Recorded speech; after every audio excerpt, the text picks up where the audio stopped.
1, 2. No, y'all, let's do it again. Again, I'm tired. You tired, but you the main one that be messing up on the 8 counts. Ref, what do you think? I don't know, ladies, but you got about 10 minutes before they start letting people in the door. I don't think we need to do it again. Oh, I didn't know you were the captain. I thought I was the captain. Ladies, listen. We've got 2 great teams playing tonight. Now, your halftime performance needs to be just as good as the game. Whatever you're going to do, you should probably hurry. Okay. Come on, y'all. Let's go. Let's go. Okay, ladies, now let's get in formation. Give me a P. Give me a E. Give me a T. T. Y.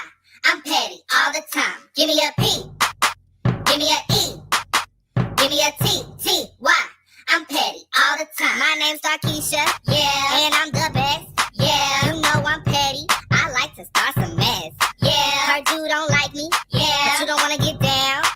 You don't want to post up when Kiki come around. Break it down now. P. E. To the T. T. Y. P. E. To the T. T. Y. P. E. To the T. T. Y. I'm petty. Yeah, I'm petty. P. E. To the T. T. Y. P. Okay, ladies, now let's get information. P. Okay, ladies, now let's get information. I'm petty. Slay, trickle, you get eliminated. Pull over that, too fast. Pull over that, too fast. Work. See me do work. See me do work. Hello from the other side. Work. Give me a P. Give me a E. Give me a T. T. Y. I'm petty all the time. 1, 2. Let's go, petties. Give me a P. Give me a E. Give me a T. T. Y. I'm petty all the time. Give me a P. Give me a E. Give me a T. T. Y. I'm petty all the time. My name's Darkeisha. Yeah. And I'm the best. Yeah. Guys, I finally made it. What a fucking nightmare. Hello, everyone. Hello.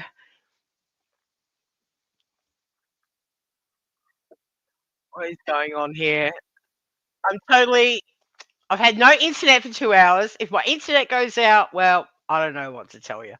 It should be good now. Sound check. Can you hear me okay? It's already 10:30. Yes, that would be a good theme for Bob, Savannah. It's already 10:30. Running late. There's other shit kicking off.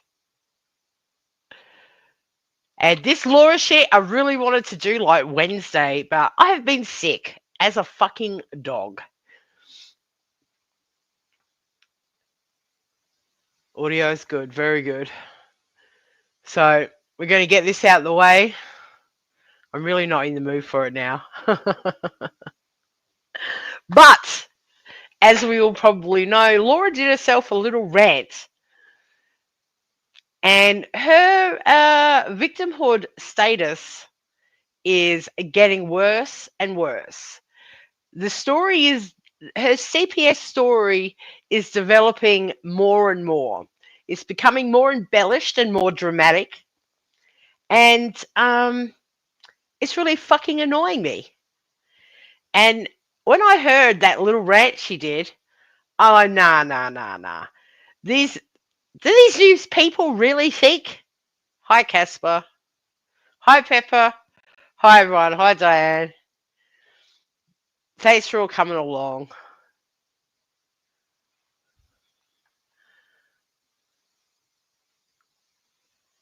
Yeah, what is going on with Capone? Is he back with Laura now? Like, he really needs to pull his fucking head in. Oh, hi, Biker. I'm feeling all right now. I'm still just fucking congested. I can't get rid of all this shit. But, yes, I'm feeling a lot better today. And I had a little nap and slept longer than what I thought I was going to, and woke up to no internet. So now I'm just really out of sorts with the whole night. It's already 10:30. I'm just having a beer now. It's like, oh my God. But yeah, her dramatic little rant the other day, it was nearly a week ago now, it was ridiculous. Justifying calling CPS. So I thought, listen, we're just going to get over it. We're just going to go over it. Look back at a few things from the past. I just want to point out how she is really embellishing and exaggerating a lot of shit. And it's pissing me off, and I'm petty, and I really want to point it out. And if there's just one person that hears it and goes, oh, wow. Well, then it's worth it, isn't it? What else has been going on? Not much else has been going on. Yes, Zero. Getting all those clips for me, Zero. Listen, that boy's lost his mind. Aussie Bikers emojis aren't working. What's going on over at Vivian's Biker? Hopefully she's still on when I finish up here.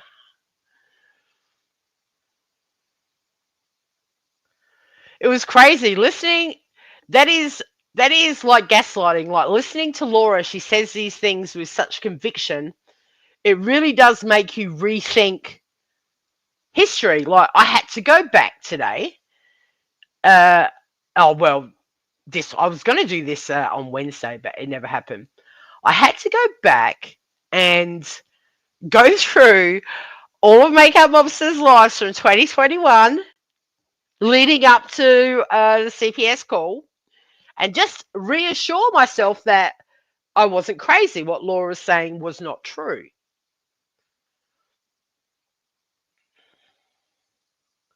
Did Laura go live earlier?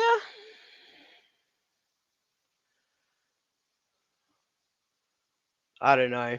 She needs to give it up, seriously. She just needs to come to terms with the fact that she is always going to be labelled that. There's nothing anyone can do about it. And the more she goes on and on about it, the more it'll be pointed out that she talks bullshit.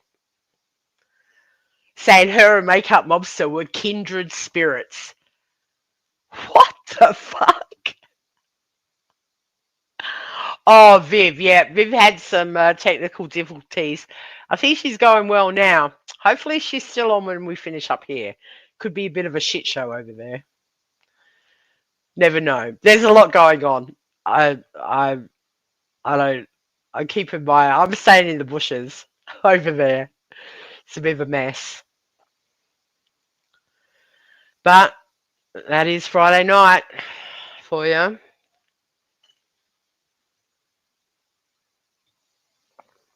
Oh, dear me. All right, so this all started because now I don't know who it was that was telling a story about two people in the Kramer community that I have no idea who they are. Threats were made about calling authorities, and whoever the cat lady is, it's a talking cat,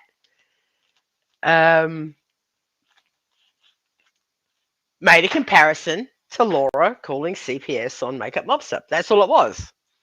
And of course, that threw Laura into a fucking tizzy because she does not want anybody to mention that ever again. Like it never fucking happened.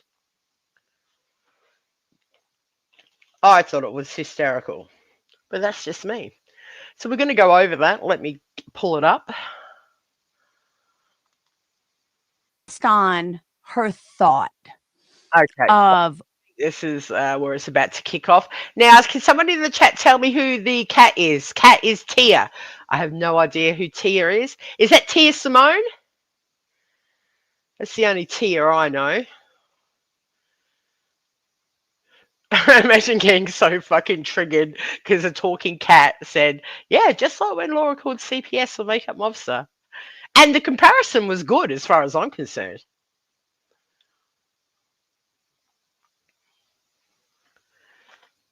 Just bear with me a second. I thought the comparison was pretty fair, really. But Laura's just like, nope. Oh, okay. So it's just a talking cat called Tia. Oh, okay. And that got Laura triggered. Fuck. Oh my god. Hang on a sec, guys. Tia the talking cat.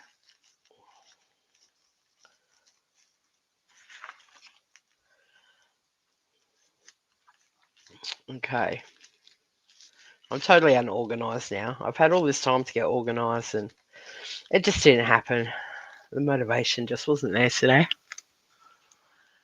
Right. It's like, who the fuck is this cat? But she gets so triggered because someone just merely brought up something that happened in its history. It's what happened. Okay, let's get this show on the road. What was happening in the background? That has been done to me with my kids.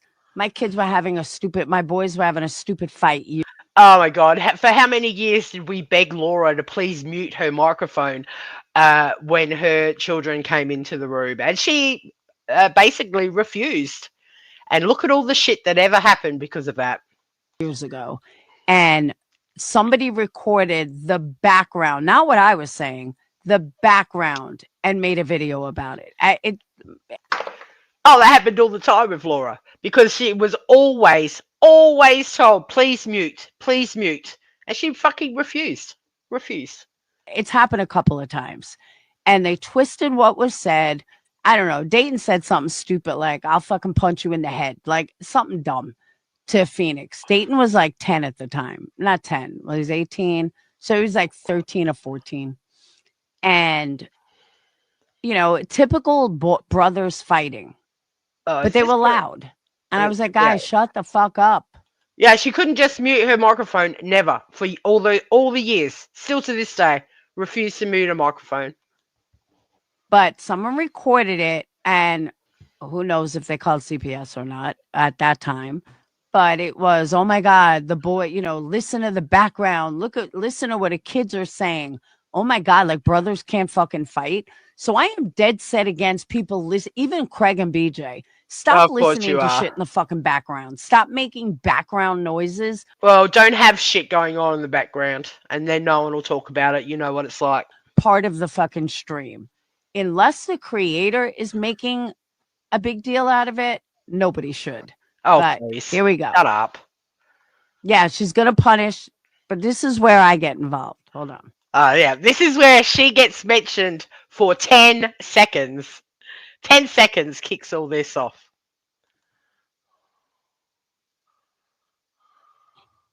People that do that kind of crap, that's like Laura, the CPS, when she called CPS on Makeup Mobster, 3 years ago or something? She was doing it to get at Makeup Mobster. Now, that is correct. She was doing it to get at Makeup Mobster. How can you... That is correct. And listen to Laura.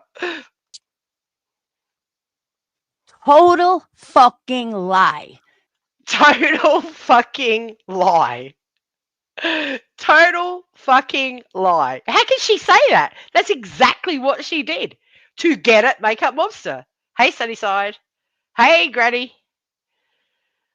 This is what people run around stating. No, listen, if you've got shit going on in your background, I have no sympathy. You mute that shit, just like Laura was told to mute shit. This is why it went around that her kids were taking showers together and shit, because she just can never hit fucking mute. She loves it. Yes, no lies detected at all by Tia the talking cat. That is correct. But as far as Laura's concerned, this is a total fucking lie. Oh, it was not to get at Makeup Mobster, nor is Makeup Mobster a fucking victim in this.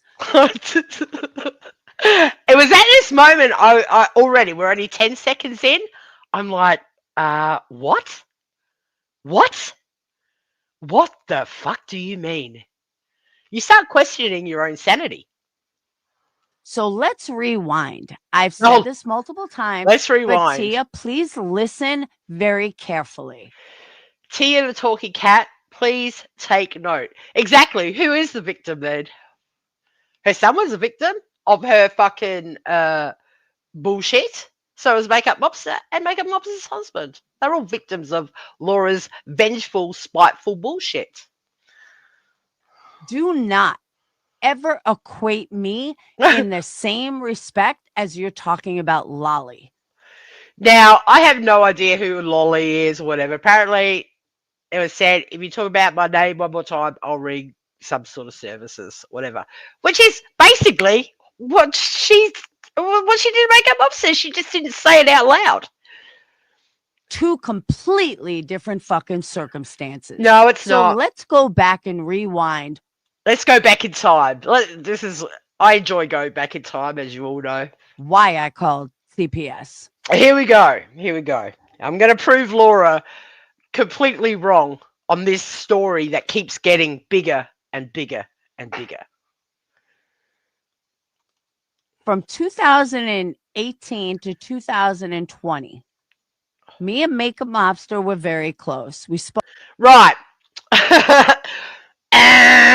This is incorrect. Makeup Mobster and hi Kathy Rubles. Makeup Mobster and Laura parted ways actually in 2019 for the first time. Now, guys, do you want me to go back and play the clips of these things? Are we good? Do you want to do a proper history lesson?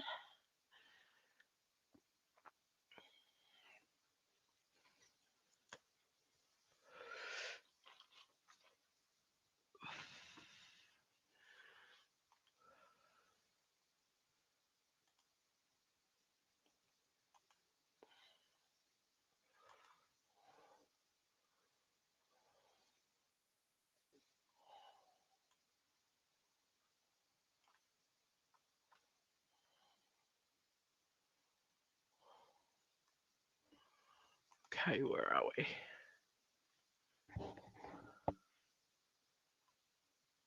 Full history lesson? Okay. So, October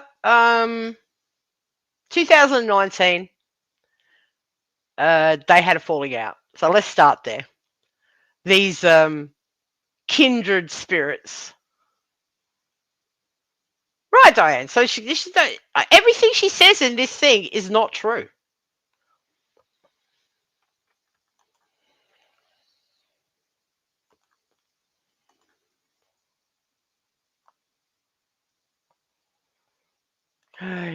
This. Oh, this is all too hard today. Okay, we add this. Okay, so this is from 2019, October.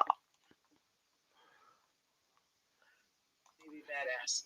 I have a question to put out there. You're afraid I don't read figure skating codes. I'd have to find the text to find out exactly why I said that, because you can even tell that was a comeback to something because I was really pissed about something. That's why I said it. Did I ever do anything? No.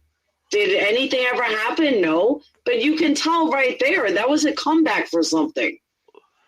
I mean, to show one piece of a text, give me a break. I'll have to find the entire thing. Let's speed this up a bit. Well, what? Makeup Moms, I'm not here to fight with you. I'm perfectly fine with who I am. We were trying to help you in that screenshot. All I said was, this is what our house looks like. There's nothing wrong with that. I'm sorry if you take that as something so bad. Like I said, I have to find the rest of the screenshots. Because I don't remember why I said Yeah, she's so misunderstood. She's showing Makeup Mobster's house. it. But when somebody says it's a good thing I have her address, that's a comeback for something. I mean, that's an obvious comeback to something. So obviously there was something before that. Did you get the screenshots before or after that? No. And if you did, great. I'll find them for the entire thing. What I said was, oh, but I thought I erased it. I thought I said one fucking line, and I did say, who was that? I guess I didn't erase them like you were told. I was not looking up your brother. I am not the one that looked up your brother. I even said, who is that? Yes, it was Madeline that looked up the brother. I said, not to you. I said in the text, who is that? I didn't even know who the fuck it was. I didn't even know what they were talking about. I'm sorry if you think I was there through the entire thing. I did pop in on the chat, and I said, Laura was never involved. She just popped into the chats now and again. She never knew what was going on back then. who is that? Fuck.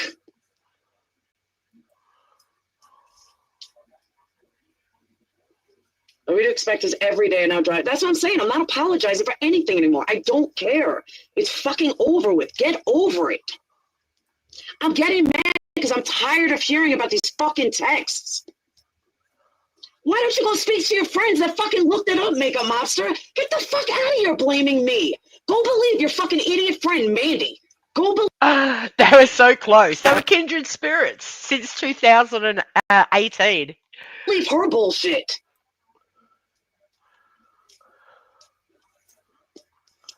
Figure skating coach, there's thousands, hundreds of thousands of texts. It doesn't fucking matter anymore. Nothing's gathering ever these out of happened. Patreon. We can drop text from now until fucking doomsday. There's like 200,000 texts. You're gonna fucking pick and choose each one? I think I've already apologized for being a part of it. End it. It's over. Every day we're gonna hear about new texts. I'm sorry. And still to this day, that's Laura's attitude. Get over it. It happened a long. I don't want to hear about it. Just get over it. We don't want to talk about it anymore. Everybody else is forgiven but me when I didn't even fucking do it. Oh, I made one comment. Oh, wait, hold on. Hold on. Now we got the before and after. Thank you very much. Was that me? Let's see. I was getting the blame from Figure Skating Coach for planning out. Why am I? I'm glad you're laughing, Makeup Mobster. Your picture didn't go on a fucking porn site. Your fucking picture didn't go anywhere. Mine has. These bitches are going I remember when Laura ended up on the dirty. Oh my god, she was so mad. real life, and they're your fucking friends. So am I a little uptight about it? Yeah, just a bit. So I'm glad that you fucking think it's funny. Let's put your picture on a porn site and see if you find it so funny. You're worried about shit in a private combo while your friends are doing dirty shit, while your fucking buddies are, your bestie is talking to Marissa every day behind the scenes. But yeah, you're just too cool, Makeup Mobster. Get the fuck out of here. You can see how close they were. They're kindred spirits. Hold on. I mean, I'm glad everyone thinks it's fucking funny. Like, for real. Sorry, me being on a fucking porn site is not funny. Me getting a fucking copyright strike because these bitches are writing emails, that ain't fucking funny to me. Did I say you were doing it? Hey, Make a Monster, keep stooping to their level. Because believe me, I may get irate, but believe me, I'm not the one coming out looking like an asshole. That I can guarantee You can just feel the love. See what they all do now? Remy D is in here. Who cares that Laura's shit went up on a porn site? Who cares that Laura got copy struck? No, this is all brand new. That's real life. That's fucking real life. But they don't give a shit. They're worried about something that happened in private 9 months ago. All of you can get the fuck out of here. Yeah, Remy D, a porn site. Making up some bullshit story. That's okay though. Get the fuck out. It was the Go back to dirty. your buddies, like for real. I go cry what a horrible person I am. Get the fuck out. Still waiting for that apology, Figure Skating Coach. All right, I'm done with all of you guys. Go back to your people. Seriously, I'm done. Make a Monster, go speak to the women that fucking did it then. How dare you come on me for this? How dare Go you? speak to fucking Mandy Lynn. She was triggered. All right, I'm not even addressing them anymore. They can fuck. No, I would not call the dirty a porn site. Laura just likes to call it that because it makes it sound worse. Yes, that's correct. She'll put on a fake pedo site, correct. Can talk all day. I'm done. I'm done. Dude, that was just intense. I've never met a person like this defensive, like, Laura, talk like a grown woman to me. I'm coming in your chat. See, this is what pisses me off, is because I go in Laura's chat and I try to straighten things out with her that way. And she just goes crazy. It's like, yeah, her, she's out of her mind. Dude, there's no reason for that woman to have figure skating coaches information. And whatever she just said is bullshit. It's total bullshit. Total bullshit. And I don't know how people still believe her anymore. And it's really sad, because there's a lot of people that follow her that I respect and like. And to see the way that she is, it's mind-blowing. It is fucking mind-blowing. I'm like, this woman is just, you see how angry she gets? That right there tells me you're guilty of something, because normal people don't get that angry. And I don't want to even fucking waste any more time talking about her. But I'll be damned if she's going to block me out of her fucking chat and act like a child because I'm not believing her. Like, don't sit there and act like a fucking baby, Laura. Grow up and learn how to talk woman to woman and be an adult. She is a raging lunatic. I gotta be honest with you guys. I was friends with her, okay? So I had, I don't like all the shit going into the lives and all that shit about her, because to me, I don't think anybody deserves that much of your time. If you don't like them, don't spend that much time talking about them. And especially her, because she enjoys this shit. I'm convinced, because, if she didn't enjoy it, she would ignore it, or I don't know what she would do. She wouldn't be doing what she's doing. She just said in her live tonight and a ring a bell with me. Sorry, dude, I gotta be honest with you, Laura's boring to me. And I don't feel like she deserves that much of my time, which is why I'm not in everybody's lives where they're talking about her and talking about, things that happen and things that she says. That shit bores me after a while. I don't want to hear about Laura anymore. She's boring. She's a boring topic to me. All she does is, yell her head off. And what's exciting about that? We know she's an asshole. Move on. Let's move on. Seriously. Everybody needs to move on. She fucking enjoys this shit. And she don't see anything wrong. Here's why I can forgive the other people and not her. Because they took responsibility for it. Took full responsibility, even for participating in the chat. She don't take any. Last night she told me, I didn't even know they were talking about your brother. Blah, blah, blah. Laura made a comment in the chat. She sent it to me. This is from the proof that she sent me.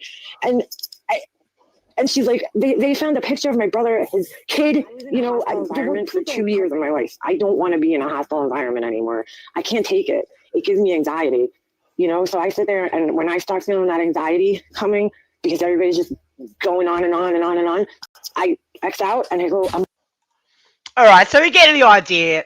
That's from 2019. So that's the first time they broke up. So Laura's saying that they were just like the bestest of friends since 2018 is bullshit. Yes, I'm being petty. I'm pointing out every bit of bullshit that she has to say here. Every fucking day. She was on my panel. I was on her panel. We were close. I was going to go to New York and hang out with her. We were like two kindred spirits. Two kindred spirits Met, and we just hit it off instantly. We were from the same area. We were really close. 2020, we have a fight. I don't even remember why. Right. Okay. 2020. So they reconnected sometime in 2020. They were back together. They were doing panels and shit. They never really had a fight, though, in 2020. Just a lot of shit was going on then, and I'll play you Makeup Monster explains exactly why she stopped being friends with Laura. We have a fight. Shut up, Bedwolf. And she continues to talk about me every fucking day. Right. Number one, it wasn't every day. How are we gonna look at this? Okay, so at the end of 2020, we all remember the shower incident happened. That was before Christmas, and things started falling apart sort of from then. And then in February, she wasn't live every day at all. And I can show you that is not true. And she's always said that every day. That is not true at all. So they never had an actual fight, like publicly or anything. Makeup Monster just started fucking getting the fuck away from her because she'd had enough of her bullshit. There was a lot going on. And in February, all the St. Jude shit kicked off. Sorry to mention it, Diane, but that's what happened. Laura, who was doing her candle thing by then, she'd lost her job, jumped on the bandwagon with Marissa and Tiffany, and off she went. And of course, that caused another problem. But Makeup Mobster never talks about her candles and shit. She really wasn't saying much about Laura. So this is from March. So March, Laura still had a wrench in Makeup Mobster's chat until February. So this clip is from March, where sort of publicly it's the first time she's like, yeah, you know, Laura, you're a dick.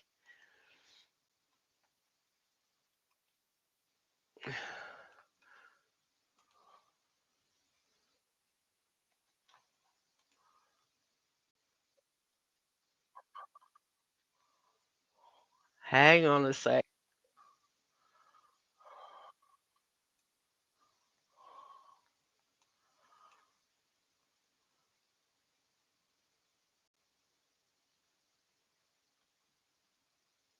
Yeah, so this is from March 2021.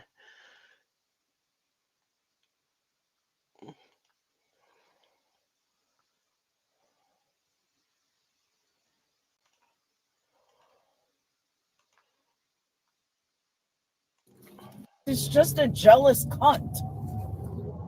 Get off welfare, bitch. Go get a fucking job.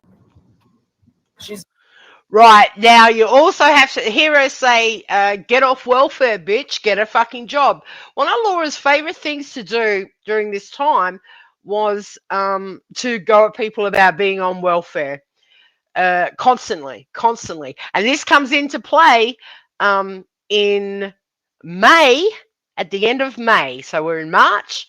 This all comes into play when she outs her own food stamps in June.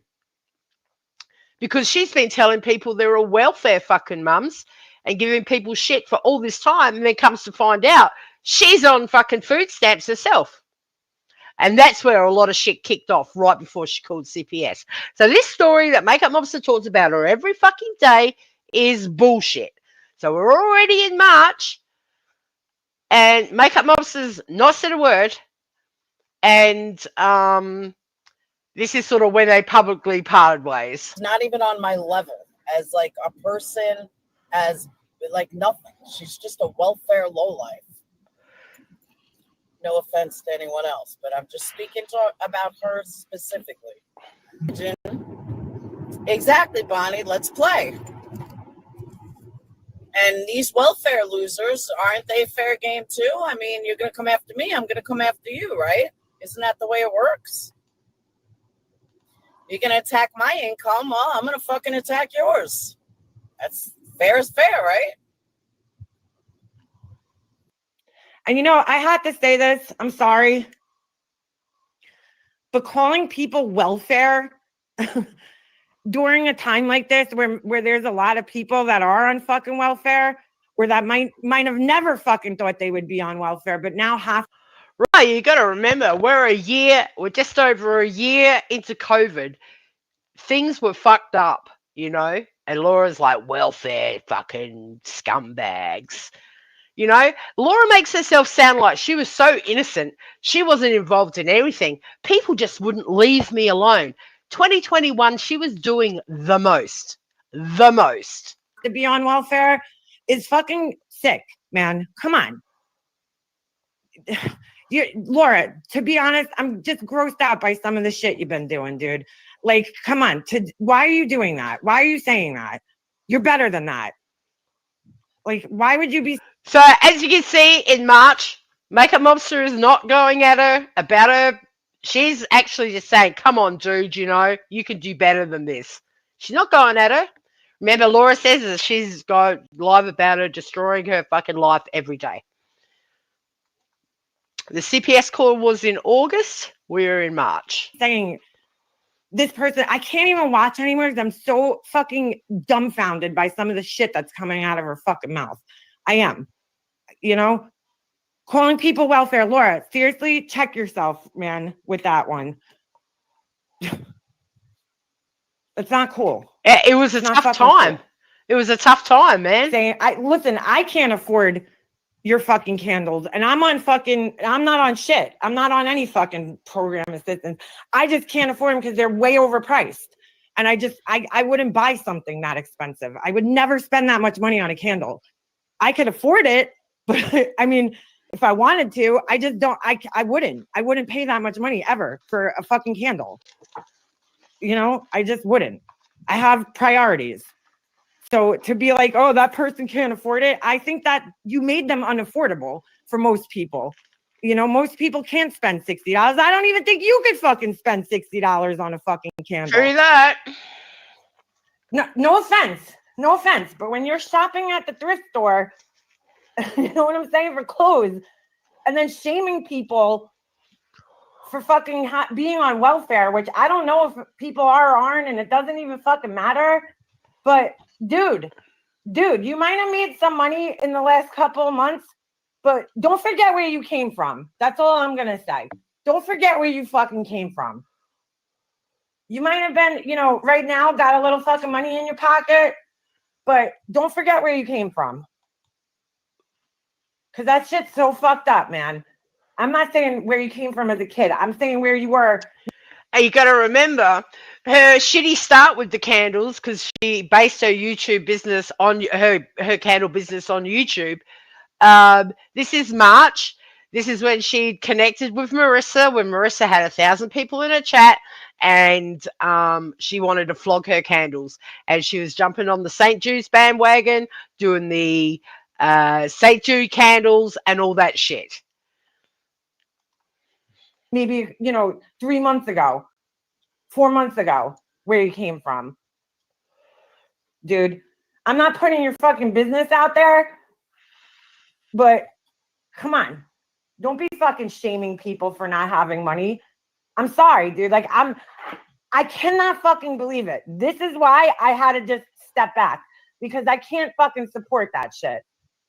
I can't. In good faith, I can't. That's not fucking cool, dude. I'm sorry. I've been broke before in my life, too. Come on, Laura. Fucking smarten up, girl. You're making yourself look like an asshole. So don't be fucking surprised when people start criticizing you. Because I can't even fucking believe some of the shit that's come out of your mouth in the last couple of fucking weeks. I just can't. Exactly. Laura acts all like, oh, we had a fight. I don't even know what it was about. It was Laura's fucking behavior in those months. She was fucking out of control. I've said nothing until last night. That really fucking bothered me, dude. That really fucking bothered me. Calling people welfare-ass people, and nobody has a problem with that right now. I know if it was a few months ago, they would have, but you know, because she's fighting the good fight for them, they're like, yeah, we're just gonna ignore this shit. Like somebody like, I'm just gonna call out a name that I know somebody who would normally be outraged by that. Tracy would normally be outraged by that. I personally think, you know, it's gross. It's fucking gross. I'm not even on government assistance, and I think it's gross to say that to a fucking bunch of people. That what if they were on government assistance? And what the fuck is my whole point? Oh, so that person, okay, who left the comment probably just Googled her company and found that. But she's putting the blame on people that nobody knows who wrote it. It was under a fucking fake name and nobody knows who wrote it. So how that's them, you know, but I've seen a lot of fucking not cool shit happening around here. You can't sit there and complain that somebody's attacking your business when you have a candle named after them with the words condescending cunt. You just can't do that. Exactly. And this is what Laura fails to fucking talk about, is the fact that she used those fucking candles as a weapon They were hate candles. They were hate candles. So if you hated One Wen, you would go and buy the condescending cunt candle. They were ridiculous. Her business was absolutely stupid for YouTube people, and of course, YouTube people are going to fucking go to town on it. Makeup Mobster at this point has never said anything about her fucking business. Nothing. She's actually been quite nice. So this is March. But again, only you could turn that shit into fucking drama and bullshit. Taking such an ordinary thing and turning it into bullshit. And let's not forget, she hasn't even started the tragedy pimp candles at this point. She's just, doing the condescending cunt, the thief, there's a whole thing of them. Someone put a little video out about them all. They were fucking outrageous. But I don't think that's cool. And if that's what you're going to do, I'm sorry, but you're a fucking asshole. That's a dick move. That's a really fucking dick move. I did wonder last night, why is Wendy being blamed for going after her company? And again, I don't know if Wendy said something, but I think Wendy, in her case at least, has kind of a right to say something when Laura's selling a candle, which is just gross, dude, called Wendy's Condescending Cunt. First of all, I don't know how your cunt is And that is true. She did have the condescending cunt candle. And she wondered why people had something to say about her fucking candle business. condescending. That's kind of fucking weird, but I mean, proper English would be like Wendy is a condescending cunt or the condescending cunt. I don't know. Whatever. Doesn't even matter. Okay. So her name's on it. So if she wants to fucking attack a business, well, shit. I say she kind of has a right there. I would too if I was her. Okay. Especially with these images that are on there that are just like offensive to her. I mean, come on, dude. You're going to sit there and be like, oh my gosh, dude, if you're putting something out like that, then you need to expect that people are going to fucking attack you. I mean, that's just fucking common sense. You can't fucking put shit out there like that and then be like, oh my God, I'm being attacked. My business is being attacked. You can't sell offensive shit and then be like, oh my God, I'm being attacked. Exactly. How the fuck does that work? How does that work? Come on, dude. Nobody's business is being attacked until that happened. Let's be realistic. Is 100% correct. That's fucked up, dude. You're turning something that you could potentially, make money off of and make a serious business. You're turning it into a fucking joke. Seriously. Are you proud of that? Like, is that something that you could show your kids and be like, hey, look, I'm making a condescending. Yes, that is true. She also threatens to make a relapse candle to have a go at serendipity. Very fucking classy. And she wonders why people were fucking having a go at her about her goddamn fucking candles. And it wasn't Makeup Mobster. Candle. Is that something that you're proud of doing, Laura? Come on. You were talking about Sage helping you, the other day.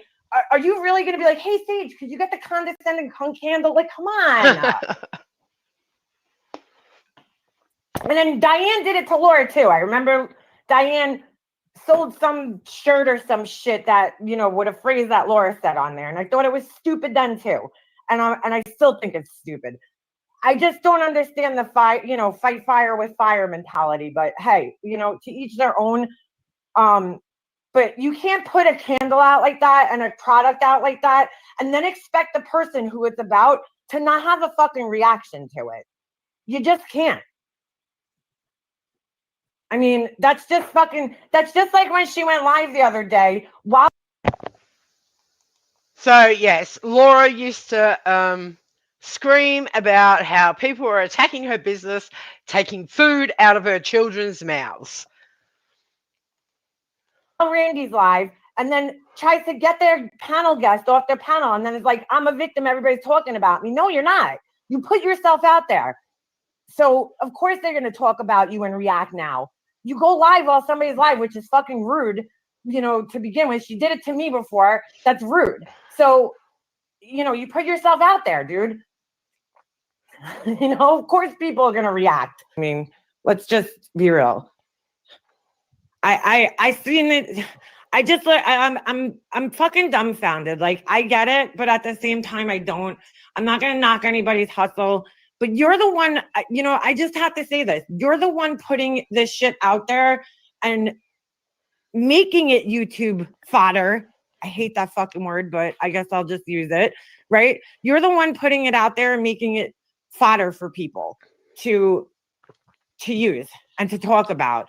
When you start naming it after people, you're naming your product so after people on YouTube, you're making it everybody's fucking business. You share it on here, you use this as a platform to sell, then you're making it everybody's business to criticize it. Correct.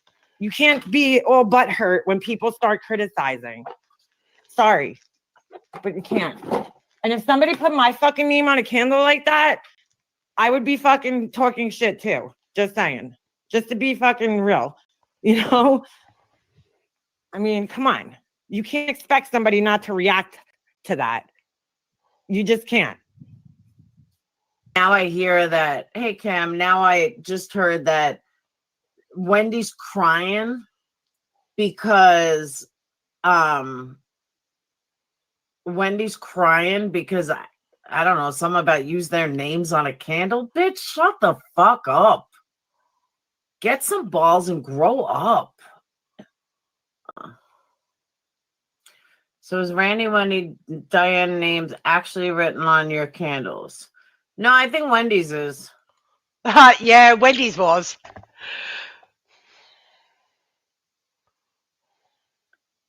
Now, there's no Randy's picture. I wouldn't use their pictures.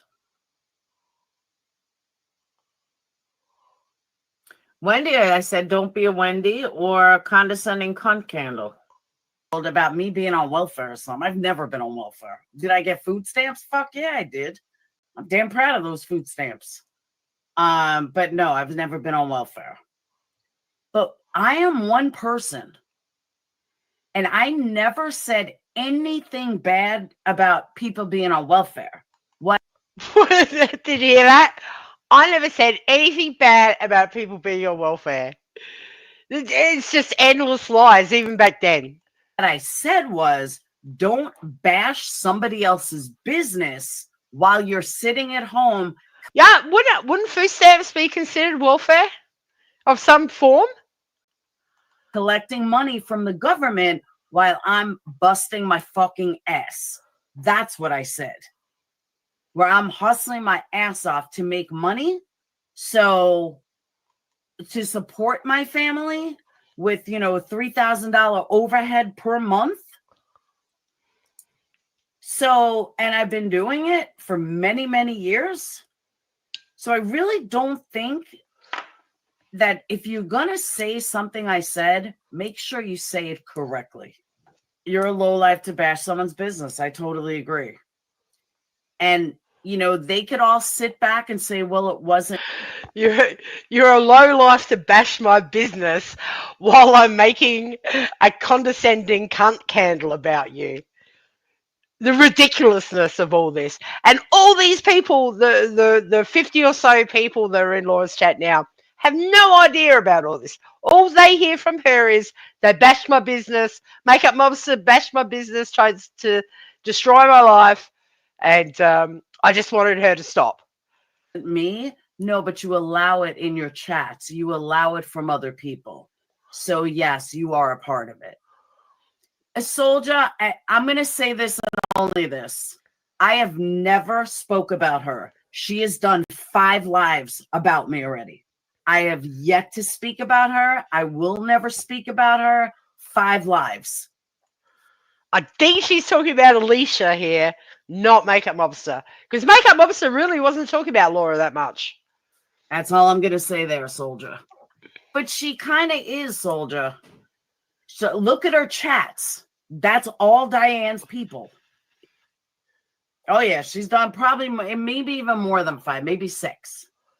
Maybe 6. I've never said a word about her publicly, ever. Oh, it could be Ever. Makeup Mobster, actually. And I won't. This is the most you're gonna hear me talk about it. 5 lives she's done. Okay, soldier, you are who you run with. I think that's a total exaggeration because I went through most of the lives around this time, and it wasn't until March this live where Makeup Officer came out and said, "Yeah, listen, dude, I'm not down with you anymore." I'll leave it at that. All right, so there is that. So the kindred spirits, March, parting of the ways sort of publicly. Let's get rid of this. Let's go back to what Laura has to say from this point forward. And when I tell you every day, I'm talking every fucking live that bitch did was about me. Right. That is not true. That is 100% not true. Makeup Officer really has all of her lives from then still up. So March, April, she didn't really talk that much about Laura. May, yes, Makeup Officer did talk a lot about Laura. And that is why, who remembers the Rite Aid, was it Rite Aid? Laura plagiarized the description of her essential oils from, was it Rite Aid essential oils? Right, it was the same thing. And yes, that did, that was talked about a lot in May. But it still was not every day. I think in the whole month of May, I think Makeup Officer did about 12 lives. Listen, at Makeup Officer, she never went live every day. It was 2 to 3 days a week, never on weekends. And up until May, she didn't really talk about Laura that much. Yeah, we all gave digs at Laura and said, yeah, your candles look crazy. Especially when she was doing those Fruit Loop candles and shit. They were ridiculous. But it was not a huge, it was not every day hours of her talking about Laura and her candles. That is just simply not true. Until May. Then when May came along, things changed. And not only now she got other people involved. Right. So who she's talking about, she claims because you've got to remember by this time, by May and June, other people were talking about Laura. There were a lot of incidences that had happened. You had Burnt Toast had started up on Molly and Laura. Negs was talking about Laura. John was talking about Laura. It wasn't just Makeup Mobster. Yeah, sure, Fraudy. Play whatever post whatever you like. I don't mind. But she's blaming Makeup Mobster for getting all these people involved. We had the Atlanta incident when she was talking about Atlanta being too dark. We had her telling Negs that, at least all my kids are alive. She is putting herself in a lot of shit. And really, none of it had anything to do with Makeup Mobster. I became friends with Molly. That's what it was. That was what the fight was over because No, it wasn't a fight just because you went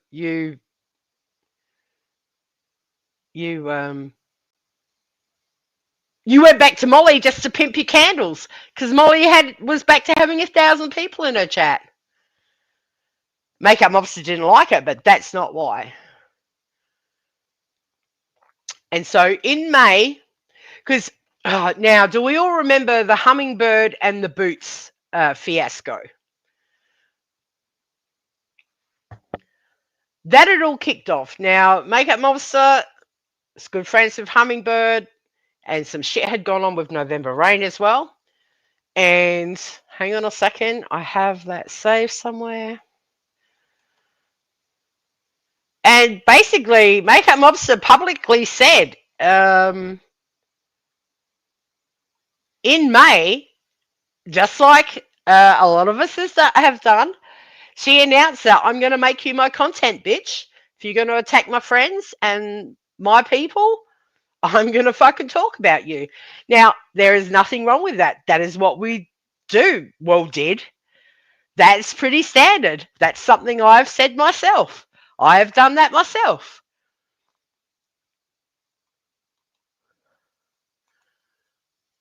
Let me see if I can just find that a little bit.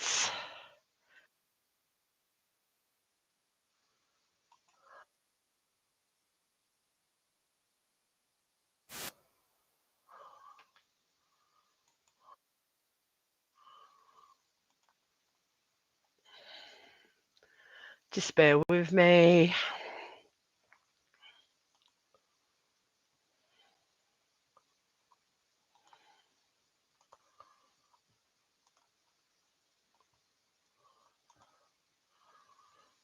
I think this is it.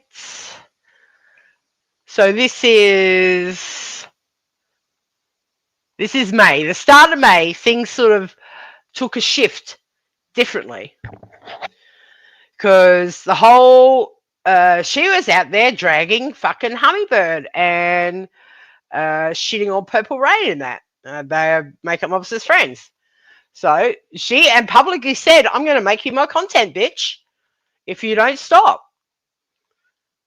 So this is May. Up until now, Makeup Mobster really had not talked about Laura that much. So this fiasco of Laura saying that Makeup Mobster talked about her every single fucking day for a solid year or whatever she says is just not true. It's just not true at all.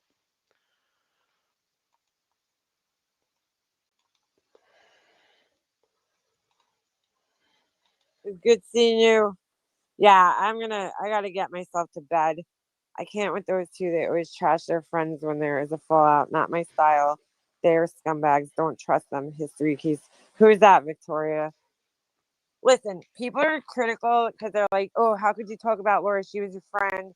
You know, this Shelly Me person that was coming into my comments under my community page, like, oh my God, like, how could you do that to Laura? And I'm like, why is it, why does nobody see what Laura did to me? That's a question. Why does nobody see what Laura did to me? I mean, do I have to like keep reminding everybody that this fucking asshole has been nothing but fucking rude to me and like done shitty things towards me? I mean, to start with, I don't even know where to start. I can't tell you how many times she's shown my personal messages, doxed me by accident, on purpose, whatever.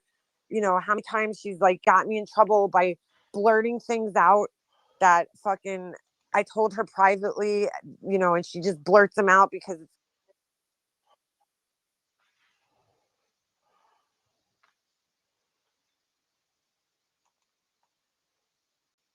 Yeah, wrong one. She was explaining what was going on, but yeah, she announces in May that she's going don't to go be anywhere, her content. Screenshot Squad. Make sure you got this one in my little thing here. Okay. And Laura, I'll make you my content as long as you keep lying and saying stupid shit like this. You're going to be my content. Okay.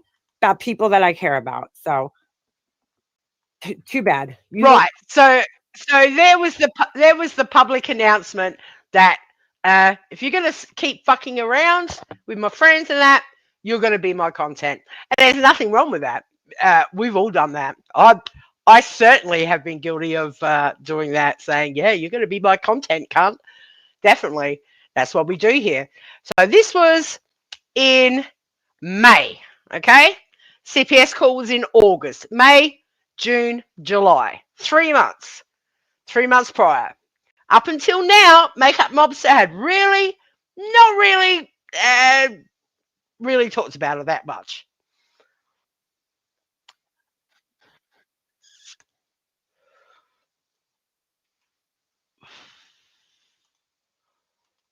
Don't get to tell me what I could do and not do on my channel. And I don't fucking care if you think I'm obsessed, creepy, or whatever the fuck other stupid adjectives you use. You're a fucking idiot.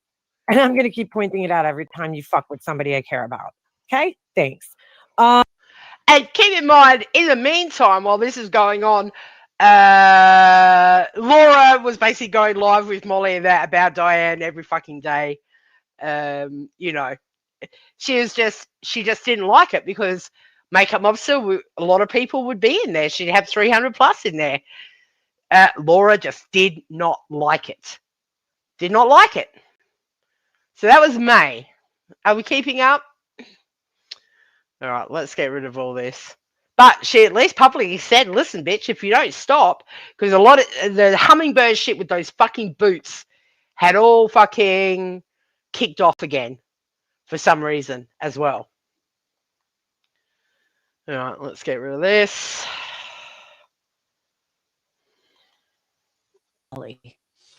And no, Sly, I am explaining. And because this is what people think around here. Wait on 2018 to we're really close. 2020, we have a fight. I don't even remember why. We have a fight. Shut up, Bedwolf. And she continues to talk about me every fucking day. Not true. And when Lie. I tell you every day, I'm talking every fucking live that bitch did was about me. Simply not true.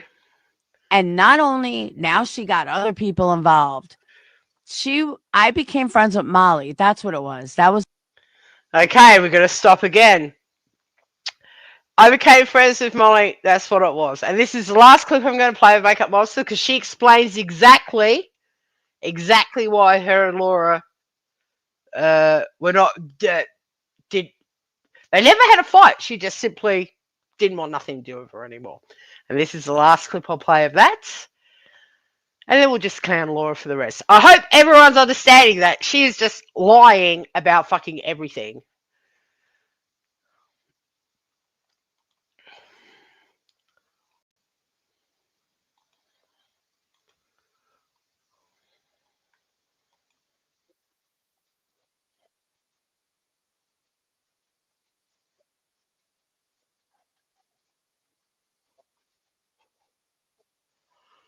Right, so this is from May 8th.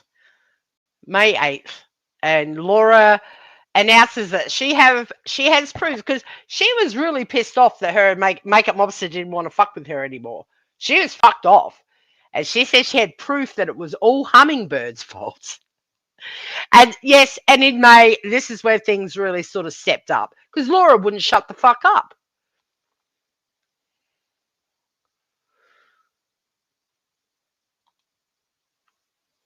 I hope you guys are following along. Do this, add this. And she explains very well exactly why her and Laura weren't friends anymore. And it was all Laura.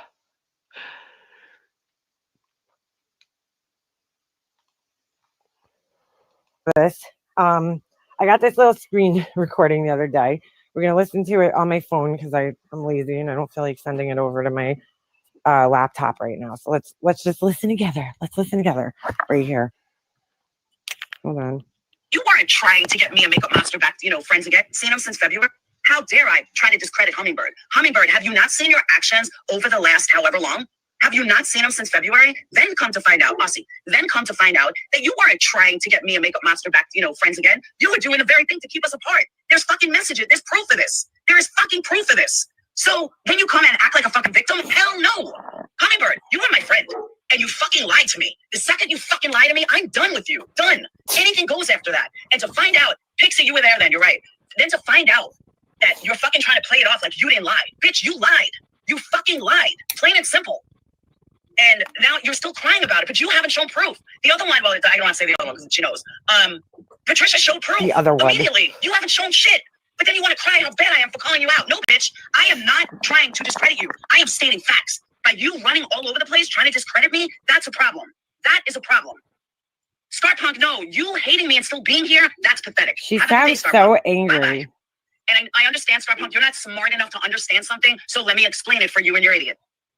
You're not smart enough to understand something, really? All right, so let's just Laura's claiming that she has some type of proof that me and that I guess she believes in her head that because she can't take any personal responsibility for anything because she's an asshole. She believes in her head that Hummingbird is the reason that her and I are no longer friends. And it's just like, dude, do you have any self-awareness? I mean, I've even said it on here so many times. I've been very honest and open as to what happened and the demise of Laura and Makeup Mobster here and our friendship. And to sit there and blame somebody else for your fucking actions. And remember, Laura just said that the reason her and Makeup Mobster weren't friends anymore was because she went back to Molly, which is just bullshit. And she just went back to Molly because she wanted to sell those fucking candles. Why don't you just go get another fucking job? And she's going to go for, we've already heard this week, that she said that she lost her job because of COVID or whatever. We'll get to that part. But we'll just play this, just a little bit of this. I should drop the links. All these lives are still up. You can go listen to them. But Laura this whole rant she did, I mean, we've had to stop about 8 times, and we're only about a minute and a half into the shit she was saying. Is sick to me. First of all, okay, let me just put this out there. Hummingbird is not the first person. I know this is probably hard to believe for some people, but Hummingbird's hardly the first friend I had that didn't care for Laura. Okay. In fact, and I don't think they'll get mad at me for saying this, but we got, my dear friend Purple Rain, who I've been friends with for 3 years, and B Fergs, either one of them really care for Laura. But I know Purple Rain has said so much publicly, so I feel comfortable at least saying this part because she has said it publicly. Hold on a second. Come on, Snoop. Out. Come on. She has said it, that she never cared for her. So, and she's been very open with me about that, right? Hold on, wait, this dog, because he's going to fucking start barking again. She's always, been open with me about that. She's always told me that she didn't care for her. And in fact, she even kind of, in a way, boycotted not boycotted, but she, in a way, stopped coming into my streams because when Laura was here, she didn't want to be here. And she always told me that. So if she, I've been friends with for 3 fucking years, couldn't convince me to end my friendship with Laura, which she never tried to do. I'm just saying, you know what I'm saying? Like, but by not being in my streams, I mean, potentially I could have been like, you know what, Laura, my good friend, who I've been steady friends with for 3 years, isn't coming in my streams anymore because you're here. You know what I'm saying? If that didn't convince me, why all of a sudden would you think that Hummingbird is going to convince me? Me and Hummingbird's friendship is relatively new. I mean, she's been with me for a year following my channel, but our friendship, we got close probably back in, I don't know, I want to say September, October, sometime around then. So if she wasn't going to, you know what I'm saying? Like, why would I listen to somebody who just came into my circle rather than somebody who's been around forever? Why can't my other friends convince me? Because Laura, a lot of my friends didn't like Laura from the get-go. And they've been very honest and open with me about that. And I understand why they don't like her. But to put the blame on somebody else because you can't take responsibility for your own actions is fucked up, Laura. Look at yourself, dude. Look what you do to people as a friend. You know what I'm saying? So me and Hummingbird connected on another, like, nothing to. Now, just remember too, up until this point, no one's really talking about Laura's business because this was her whole thing, is people were trying to take food out of my kids' mouths, blah, blah, blah. Simply not true. Do what Laura people just talked about her YouTube bullshit. Thinks everything's about her. This is the problem. So, of course, mine and Hummingbird's friendship has to be based on Laura. It can't be based on the fact that we have a lot of things in common, that we talk about other things that not even having to do with YouTube. It can't be based on that, right? It has to be based on Laura, our friendship. That's the only thing we have in common, right, Laura? Because you're so fucking important. So fucking important. But to be honest with you guys, no, me and Hummingbird just connected over other things. And then, yes, did we discuss Laura in our friendship? Absolutely, we did. But for the most part, we were both friends with Laura. Did things change at a certain point in time for me? Yeah, Laura started disrespecting me. It was around the time, probably around December. I was like, Laura was doing some stupid shit.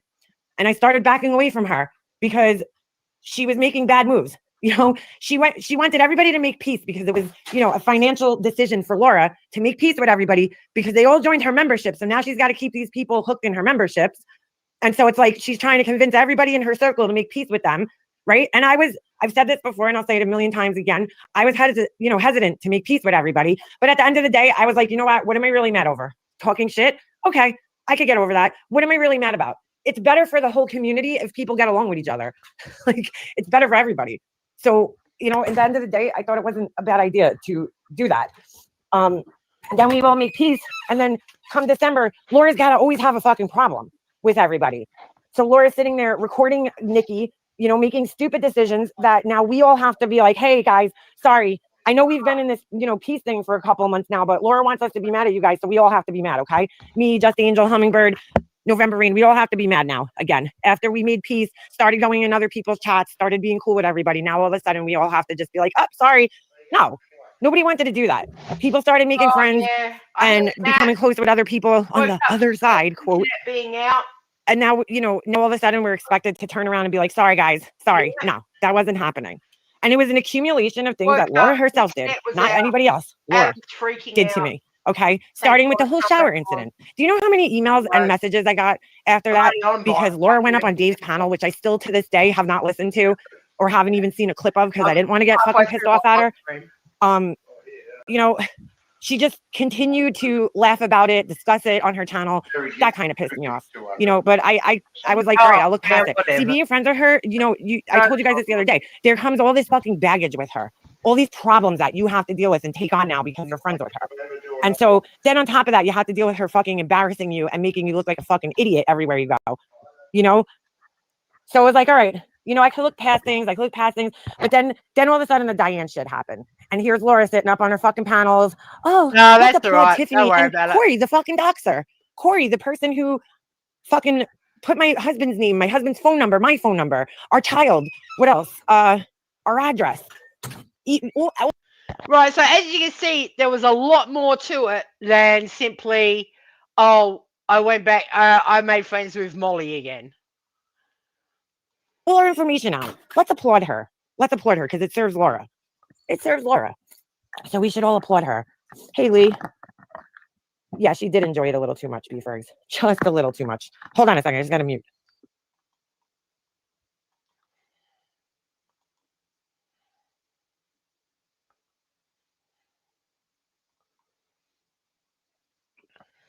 All right, sorry. So, you know what I'm saying? It's like, yeah, figure skating coach. I never listened to it because I knew I was going to be pissed off. So I didn't listen to it.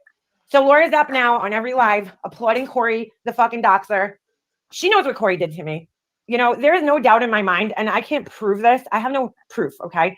But there's no doubt in my mind that she was the person who wrote all those creative little paragraphs about me and, you know, me cheating on my husband and putting me on, you know, these websites. And Laura knows this, okay? Because those were the people that I was having issues with. All that shit appeared right after I fell out with Tiffany, okay?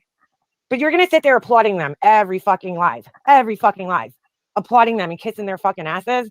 I would never do that to Laura. I would never be friends with Laura and be like, oh, yeah, I know the person that called CPS on you. I'm going to applaud them every day. I'm going to applaud them. That's fucking, Laura just doesn't know how to have respect as a friend because you know why? Laura is a fucking selfish piece of shit. And everything's always about Laura all the time. It's never about anybody else but her. She's the most important person on YouTube. She's the most important person in this community. She's the most important person in all her friends' lives. Everybody joined her Patreon for her, her Discord for her, because they believe in her talent. Give me a fucking break. That's why. Okay, so it was an accumulation of things. There was an accumulation of reasons of why I stopped talking to her. Then after that, I'm trying to think of what happened next. Then there was a rude community post she made about me. Laura fucking, oh, I had to push back my Twitch stream because I didn't know Makeup Mobster was going to be live for 3 hours today. Dude, you're live every day, multiple times a day. I decided to go live one day for a few hours because I only go live about once or twice a week. And I always go live during the day. Mind you, Laura never used to go live during the day ever because she was working. So that was the time for me to go live. Now you're going to put me out there as if I ruined your fucking day on another platform. So now not only do I have to worry about you being live 24/7 on fucking YouTube, now I have to rearrange my schedule for Twitch. Get the fuck out of here. And since when do I have to ask your permission, Laura, for when I could go live or notify you. I can't tell you, and I'm sure you guys saw it, how many times she came in my chat and was like, oh, See, you could really tell they were kindred spirits. They were just such good friends. Laura doesn't know how to be a friend. oh, when are you going to be done? Trying to rush me off so she could go live and sit there and talk about absolutely nothing. Nothing relevant but herself. Okay? So that was another factor that added in. And then there was the night I went live with Whiskey, and Whiskey Gypsy came up on my panel. And Laura decides to ghost mod from my fucking chat. Okay, she comes in my chat and blocks only a That was in February. So she still had a wrench in Makeup Mobsters up until February. troll that has her name in it because she don't care about anybody else who's gotten trolled, only herself. Okay, so she comes in here, she blocks the troll, and then she leaves and goes live while I'm live. What kind of fucking friend does that? What kind of friend who has any type of respect for you? Or if you had any interest in salvaging the friendship, why would you do something like that? So then she goes and she handpicks comments out of my chat. And the one comment she puts up and blasts on her screen is my friend Purple Rain's comment.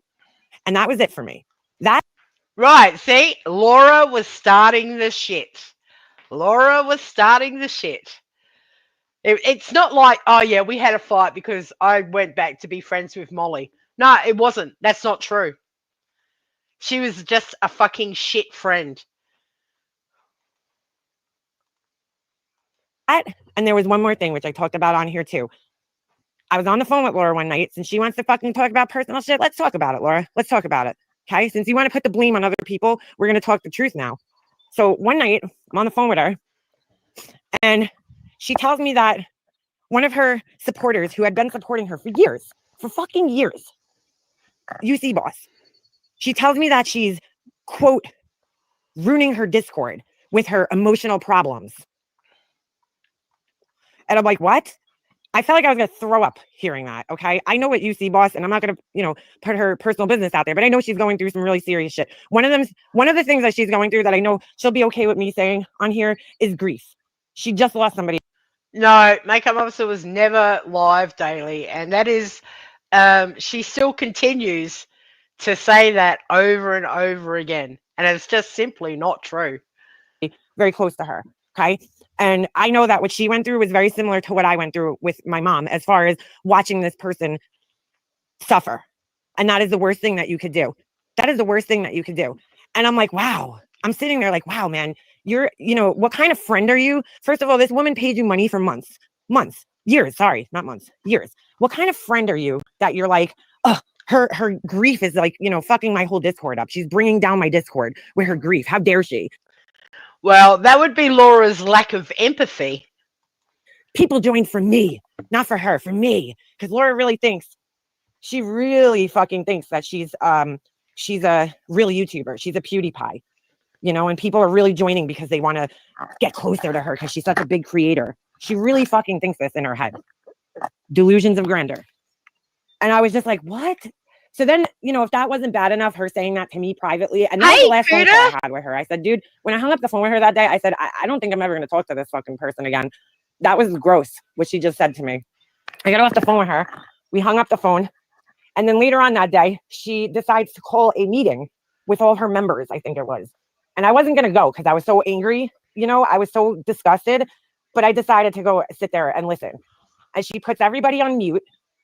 And she starts talking about how she can't make close relationships with people anymore because some bigger creator told her that she shouldn't, get personal with her members and her Patreons. So she shouldn't really have friendships with them, basically. And I'm sitting there like, dude, what? What was your response when she said that? B-Fergs, I was like shocked. So I don't think I said much. I don't think I said much. I might have said something like she's grieving or something like that. I don't even remember. Honestly, I think my jaw was on the ground and I was just kind of sitting there listening. So she has this meeting, she's telling these people who are paying her monthly that she can't be friends with them. It's like so fucked up, dude. And then, oh, I need an emotional room. So she segregated all the people that are going through shit right now, all the people that are having issues in their lives, okay? Real life, because, we're all going through shit. There's COVID, people are losing family members, whatever. All those people got segregated because they're not talking about her, they're talking about themselves. And that's not what they're there for. They're there to talk about how great she is. So she puts them all in this thing called the emotional room in her Discord. She fucking alienates these people. It's fucked up. And then she calls out people during this conversation. you know, yo, so-and-so, you're having problems. You know, you use that room a lot, don't you? Like trying to sell it to everybody. Like it's such a great place. Go in the emotional room. So now everybody in her Discord has to feel That's so fucked up. Go in the emotional room. What the fuck is wrong with her? like they like have to walk on eggshells, basically. You know, if they mention anything about themselves, they're gonna get fucking alienated and moved into this emotional room. I mean, who the fuck does these things? Who the fuck? No, she's not buying another printer, is she? I can't. Dude, she just doesn't know how to design shit. That's why her fucking labels suck. I'm a graphic designer, 20 years, dude. I tried helping her. She don't want my help. She sucks. Hire a graphic designer and stop. Just stop with your cheap ass. It is a cult, Narnie. It is a cult. Okay. And so that was like, it was all these things just kept adding up, you know, mind you, on top of the fact that just being friends with Laura means that you have to carry her YouTube baggage, just being friends with her, you know, never mind all the time she accidentally doxed me, blurted out things that I told her in fucking private because she was angry, or, you know what I'm saying? Threw me under the bus when we're. Yeah, she did that a lot. When she fell out with Tiffany Marie, she started spurting shit out, private shit that Makeup Mobster had told her. Supposedly friends, and disrespected me and made me look like an idiot while we were friends. Never mind all that shit. Okay. This is on top of all that.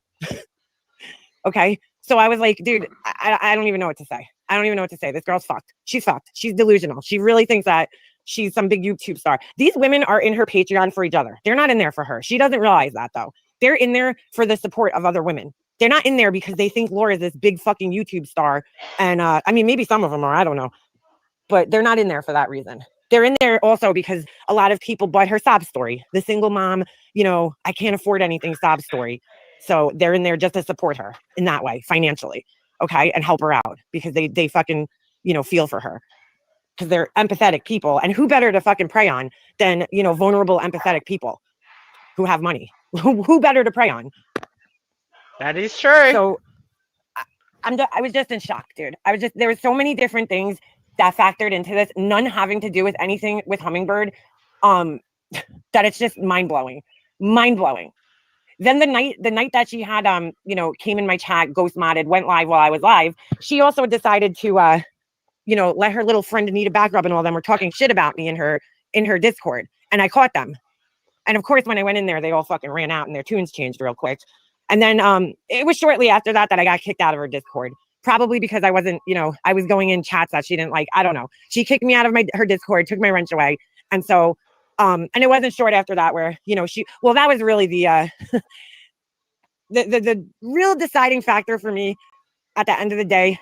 The last text message she sent to me, okay, she goes into Marissa's stream. Now she knows how I feel about that woman too. And I know Laura's talked to her and I don't really care, but you do these things in public. And again, it makes me look like an asshole. You know what I'm saying? It makes me look like a fucking asshole.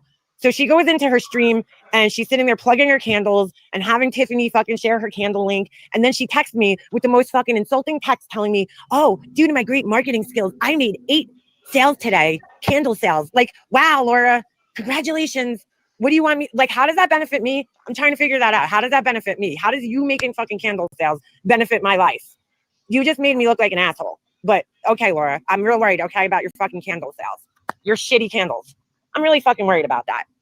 And then, you know, she had a whole speech, which I'll keep to myself afterwards, but I knew Laura was going to pull the same shit she did back in, you know, 2019 when we stopped talking, because I know how Laura is. She's a fucking opportunist.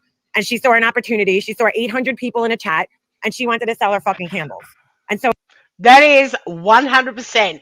So her kindred spirit friend, bestie, Makeup Mobster, who she was so close to and was gonna fucking meet up with, she threw that all away so she could sell her fucking candles over in fucking Marissa's. So I guess her candles were more important than our friendship, which is correct. Fine. I get it. You got to feed your kids, you know, I get it. But don't expect me to hang around and continue to let you make me look like a fucking asshole, because that ain't happening. It ain't happening. So that's what ended our friendship. All things that Laura did. Nothing that Hummingbird did. Nothing. Nothing that she said to me. Laura claims she has proof. Laura, put the fucking proof out there. Me and Hummingbird are both asking you, please put the proof out there. Put the proof out there. We want to see it. Go ahead. We both have no problem with you dropping it. Go for it. You're a fucking goddamn fool. And anybody that believes her is even a bigger fool. Anybody that fucking buys into her shit is a fool. the way MM feels about MDL, I feel for Laura since 2019. Listen, I've never made it a secret about here that I feel that that woman was behind my, the police calls. I've never made it a secret on here. But let's forget that. Let's just put that aside because I don't have proof of that. Okay, I have a lot of circumstantial evidence to prove, she's behind it, but I don't have solid proof. What I do have proof of is her putting my family members' names and photos and information in her fucking Patreon. I have proof of her paying people that were coming after me. Okay. I have proof that she fucking played my mother's voice on her fucking live one day. Like all this proof of all this shit that she's done to me. That's clear proof. Laura's going in there kissing her ass. I would never do that to her. I would never. Yeah, absolutely. Laura's just such a fucking selfish cunt. She didn't give a fuck about that. Fucking do that to her. Ever. And the only way I would do it to her is if I knew she was, cool with it. Laura wanted to make peace with Marianne, and she could use that as an argument. Well, you started talking to, Hello Starlight again. So no, Laura, you fucking made peace with her. You fucking forgave her. You were the one who sat there in private conversations with me and told me that you're over all that shit and you just want to move on. You don't want to fucking hang on to it. You want to move past it. Okay. So in my head, you want to move past it? Great. I'm down too. I'll move past it too. But that wasn't the truth. We all know that now. That wasn't the truth. She didn't want to fucking move past it. No, Laura has no integrity. No integrity. Her candle sales were more important to her than even her own integrity. Forget me. It was more important than her children, her own fucking children. Okay. Me, her friends, her Patreons, everybody. She puts her fucking money above everybody. And I get it. Again, like I'm not knocking her. I know she's got to feed her kids. I know she's the only person in her home that provides for those kids, but at the same time, Laura, nobody told you to get fired from your job for not having empathy. I didn't tell you. Exactly. She lost her job. She could have gone and got another job. No, she depended on the shitty candle business that she had created on through hate, her hate candles.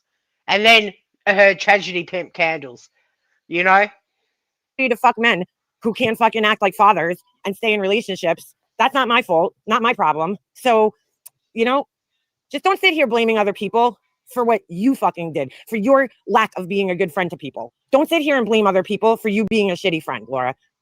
Sit the fuck down. Exactly. Sit the fuck down. For real. So I think Mayhem Mobster has laid out pretty well why their friendship broke up.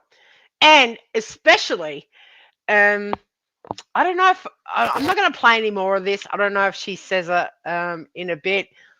But when the shower incident happened, and I knew that was going to be a breaking point. I remember the stream. Laura went up with Dave the Fisherman on Dave the Fisherman's stream, and he said the most disgusting shit about the whole shower thing and how he had the video and he was passing it around to all his friends and shit. He thought it was hilarious. And Laura sat up on that fucking panel and laughed along with him. It was fucking disgusting. And I knew then and there that their friendship was going to be fucking over. I'm not going to play any more of that. So, are we all clear that it wasn't because she befriended Molly? There are a lot of things, a lot of Laura's bad behavior that led up to their friendship being over. Okay. Just more lies from Laura. Let's get rid of this. Because I became friends with Molly. And no, Sly, I am explaining. All right, so listen, for the sake of a couple of minutes, I'm not going to play any situation. Nothing was on video. I'm not going to play any more clips. Fucking background. Stop making background. We're just going to listen to this in through the now, same and we'll be respect done. as you're talking about Lolly. Two completely different fucking circumstances. So let's go back and rewind why I called CPS. Now you've all heard that. Let's listen. From 2018. Now you've all heard that. Let's listen to how ridiculous she sounds with what she has to say. Into 2020. Me and Makeup Mobster were very close. We spoke on the phone every fucking day. She was on my panel. I was on her panel. We were close. I was going to go to New York and hang out with her. We were like two kindred spirits that met, and we just hit it off instantly. We were from the same area. We were really close. 2020, we have a fight. I don't even remember why. We have a fight. It wasn't a fight. Shut up, Ed Wolf. And she continues to talk about me every fucking day. Not true. Lie. And when I tell you every day, I'm talking every fucking live Not that true. bitch did was about me. Not true. And not only now she got other people involved. I became friends with Molly. That's what it was. That was what No, the it fight was wasn't. over, because I became friends with Molly. No. And no, Sly, I am explaining. You sat on Dave the fucking Fisherman's panel, that gross fucking guy, and laughed at him making jokes about makeup, that shower thing that happened in December of 2020. You thought it was funny. That's how much of a fucking shit friend you are. The same man that said that he was going to put your daughter on the dark web and skull fuck her. And you still had such an attraction to him. You loved Dave the Fisherman. Yeah, what a friend. What a friend. And because this is what people think around here. This is how people think. And I'm fucking tired of it. I've explained this story so many fucking times. And you have morons like this that still fucking have this image in their head that's total lie. So in end of 2020, I started my business. 2021, this bitch could not shut the fuck up about me. Just would not shut up. And again, Makeup Mobster really didn't start talking about Laura until May. May was a lot of shit was kicking off in May. A lot of those lives were privated, and it still wasn't every day. June, really, and then after that, it really wasn't. Yeah, sure, it wasn't every day, and it wasn't dedicated lives. And you can go and look. Laura's name was never in Makeup Mobster's titles. She wasn't tagged. She just hated the fact that Makeup Mobster had 250, 300 people in her chat every day. She couldn't stand it. And when she went after my business, she never did. Never did. Not really. When in May, when she was plagiarizing shit, yes, that was discussed. Other than that, she never really went after Laura's candles. A lot of other people, everyone talked about Laura's shitty candles, but it was not a dedicated hate stream every day. That is a fucking lie. After me, she went after my kids, she went after my life. She did. I have no recollection of Makeup Mobster going after Laura's kids. Does anyone in the chat remember that? This every day, panel to panel to panel to. I also don't remember Makeup Mobster. Makeup Mobster was never a panel person. She did the occasional panels on Alicia's, I guess. But other than, yeah, she never went after Laura's kids. That is a fucking down-out lie. Absolute fucking lie. Nobody went after fucking her kids.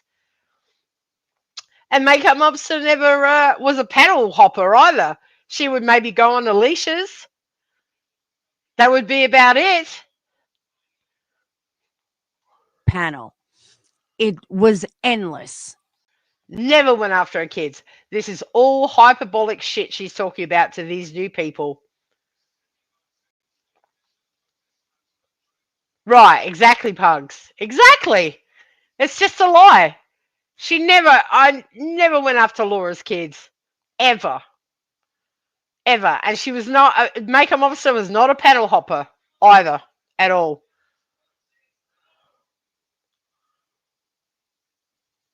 Yes, yes.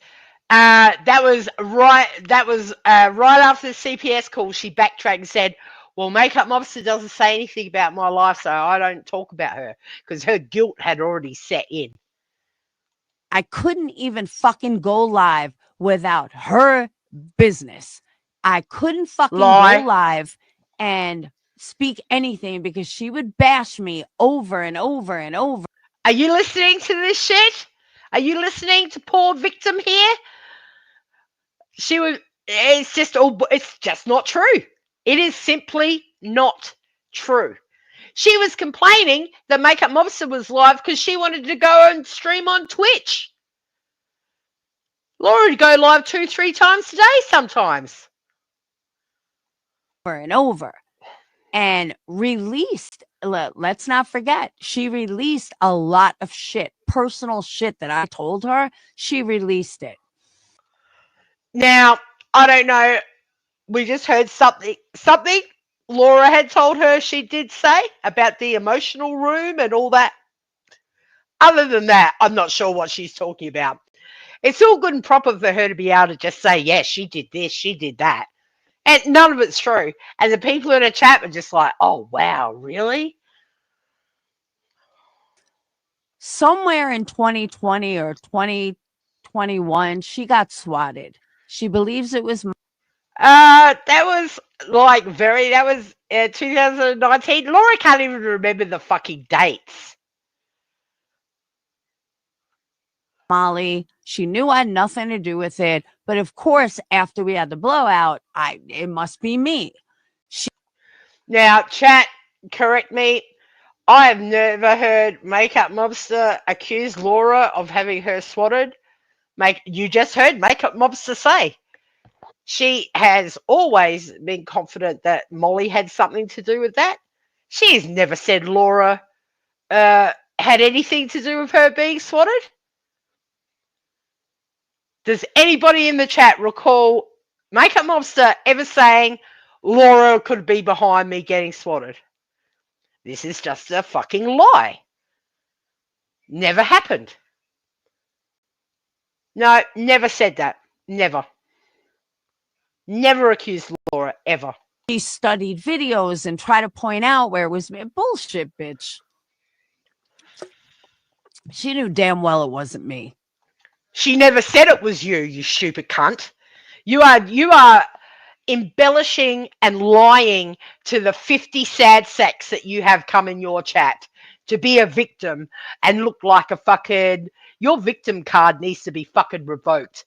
This is why I got so fucking annoyed listening to this shit.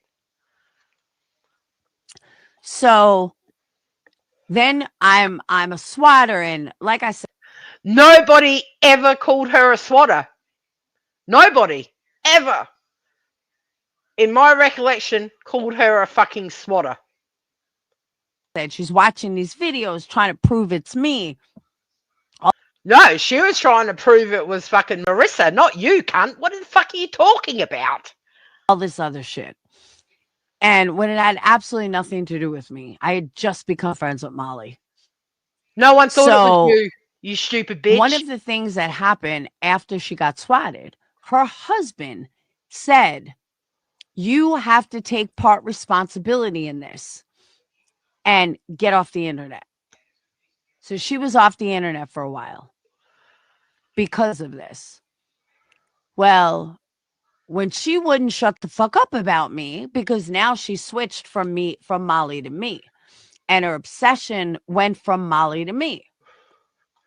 No, Makeup Mobster was still talking about Marissa quite a lot. So every day it was Laura, Laura, Laura. No, it wasn't every day. Laura, Laura, Laura. And every fucking night it was Laura, Laura, Laura. So now she's saying it was day and night. Makeup Mobster would go live once, usually for 3 to 4, maybe 5 hours. They were long lives. It wasn't every day. It was maybe 3 times a week. Laura, Laura. She would jump on other panels. Laura, Laura, Laura, Laura, Laura. Now I knew. I'd love to see some of the clips of these panels she was jumping on. Yeah, every day and night, Zero. Listen to how she's lying to these people. It's just a fucking flat out lie. And I said to people, how the fuck do I get her to stop? Like I said, she was. You weren't stopping though. This is the thing. She wasn't stopping. Was releasing private info, private conversations, private everything. Can anyone recall Makeup Mobster releasing private conversations and private everything? I don't recall that. Anyone? And bashing my business and defaming me, defaming my business. Defaming me, bashing my business. No, not really. Talking shit about you because you talk a lot of shit. That's about it. Defaming my children. Oh my God. Who defamed her children? Do you guys understand why this pissed me off so much? Who defamed Laura's children? Makeup Mobster certainly never defamed her fucking children. Ever. Hey, Ivor. Anyone in the chat recall Makeup Mobster defaming Laura's children? Ever? That is a blatant lie. Makeup Mobster's line was, listen, I respect the hustle. I know you got to feed your kids.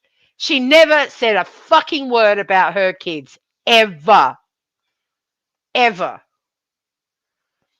Well, critiquing a business that is based and founded, your consumer base is on YouTube, that was her biggest fucking mistake.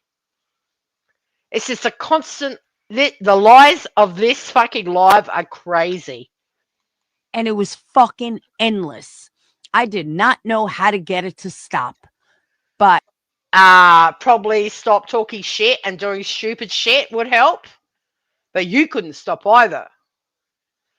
You were over with Molly, getting yourself in all the shit. It gave heaps of people shit to talk about. With your tragedy pimp candles and your Atlantis 2 Black. You were up to your neck in bullshit. You couldn't pull your head in, concentrate on your candle business, or maybe go get another fucking job. She sounds absolutely insane here. For any of us, anyone that was around listening to this, it is insanity. Insanity. I remembered her husband said, next time this happens, you're off the fucking internet. So where was my train of thought? My train of thought was because I wasn't going to have her swatted. But if. Oh, that's nice of you. And listen, before we go any further, here's the big elephant in the room that Laura refuses to acknowledge. She just says she can't remember what she said to the call. She knew that if she could, listen, she could have called CPS and said, hey, listen, this kid's starving. There's no food in the house, right? They rock up. They see there's plenty of food in the house. It's obviously a false call. They go away.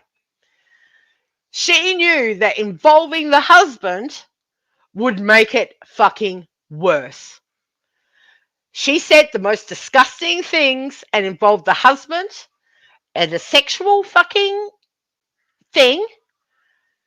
That is the elephant in the room that she will not acknowledge. That is the worst part of this whole thing.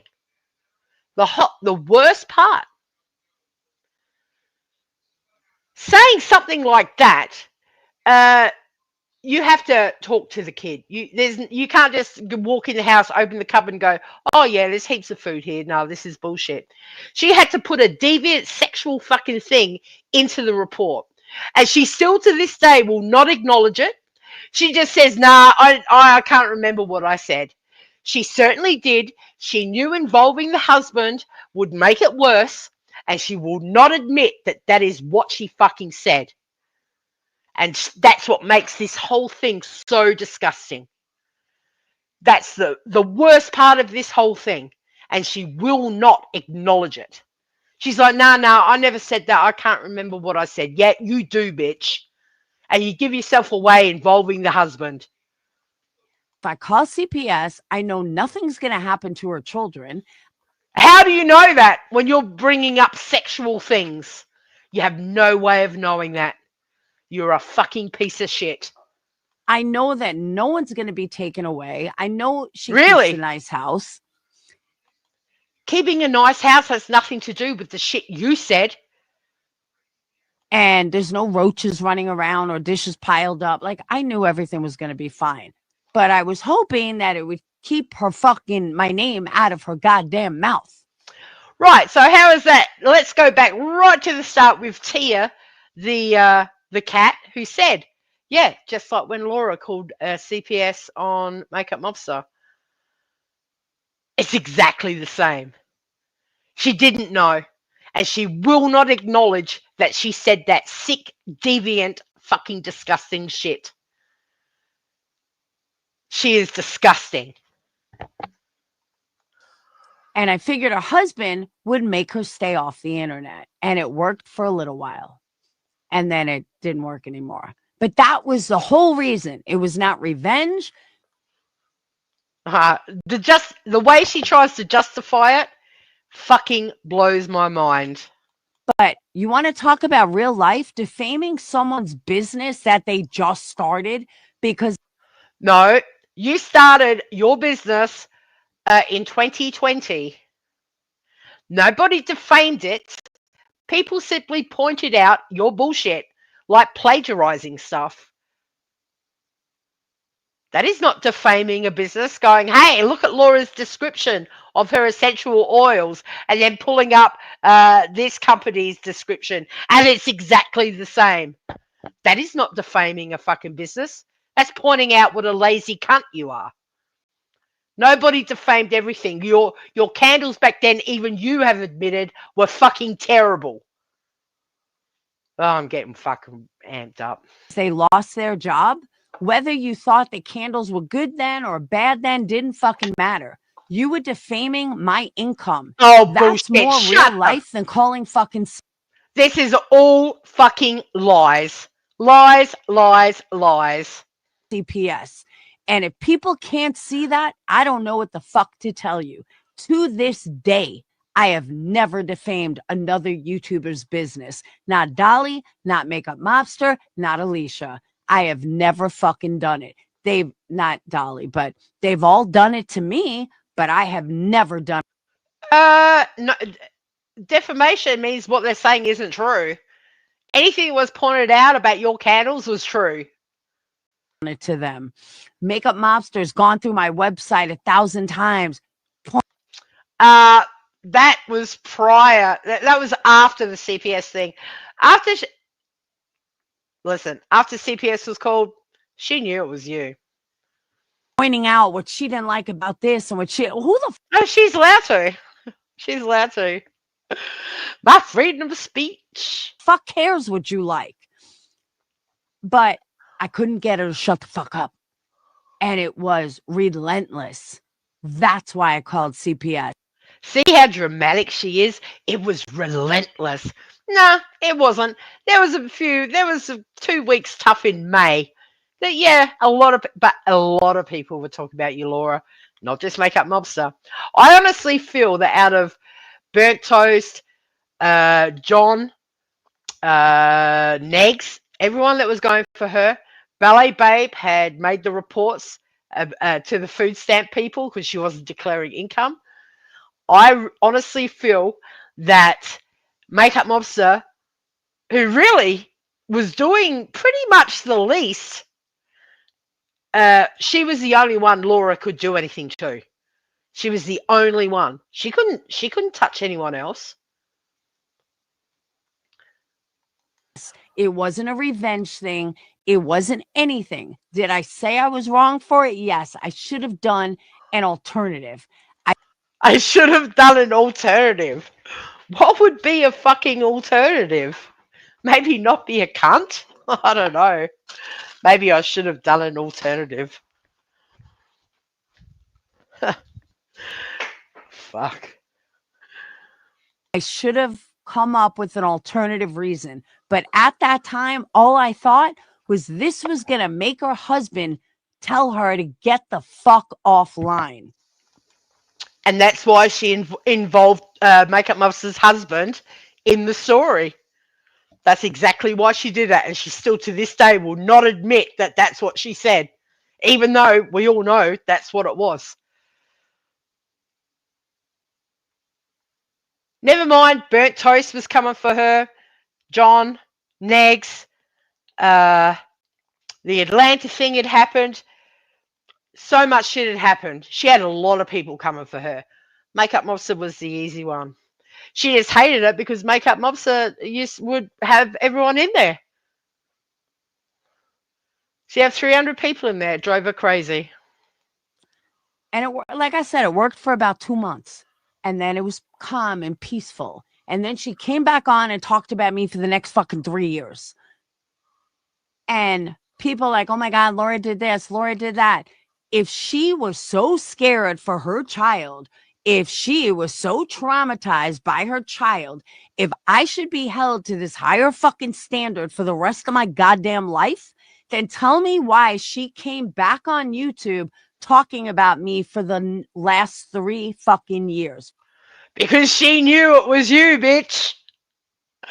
She knew it was you.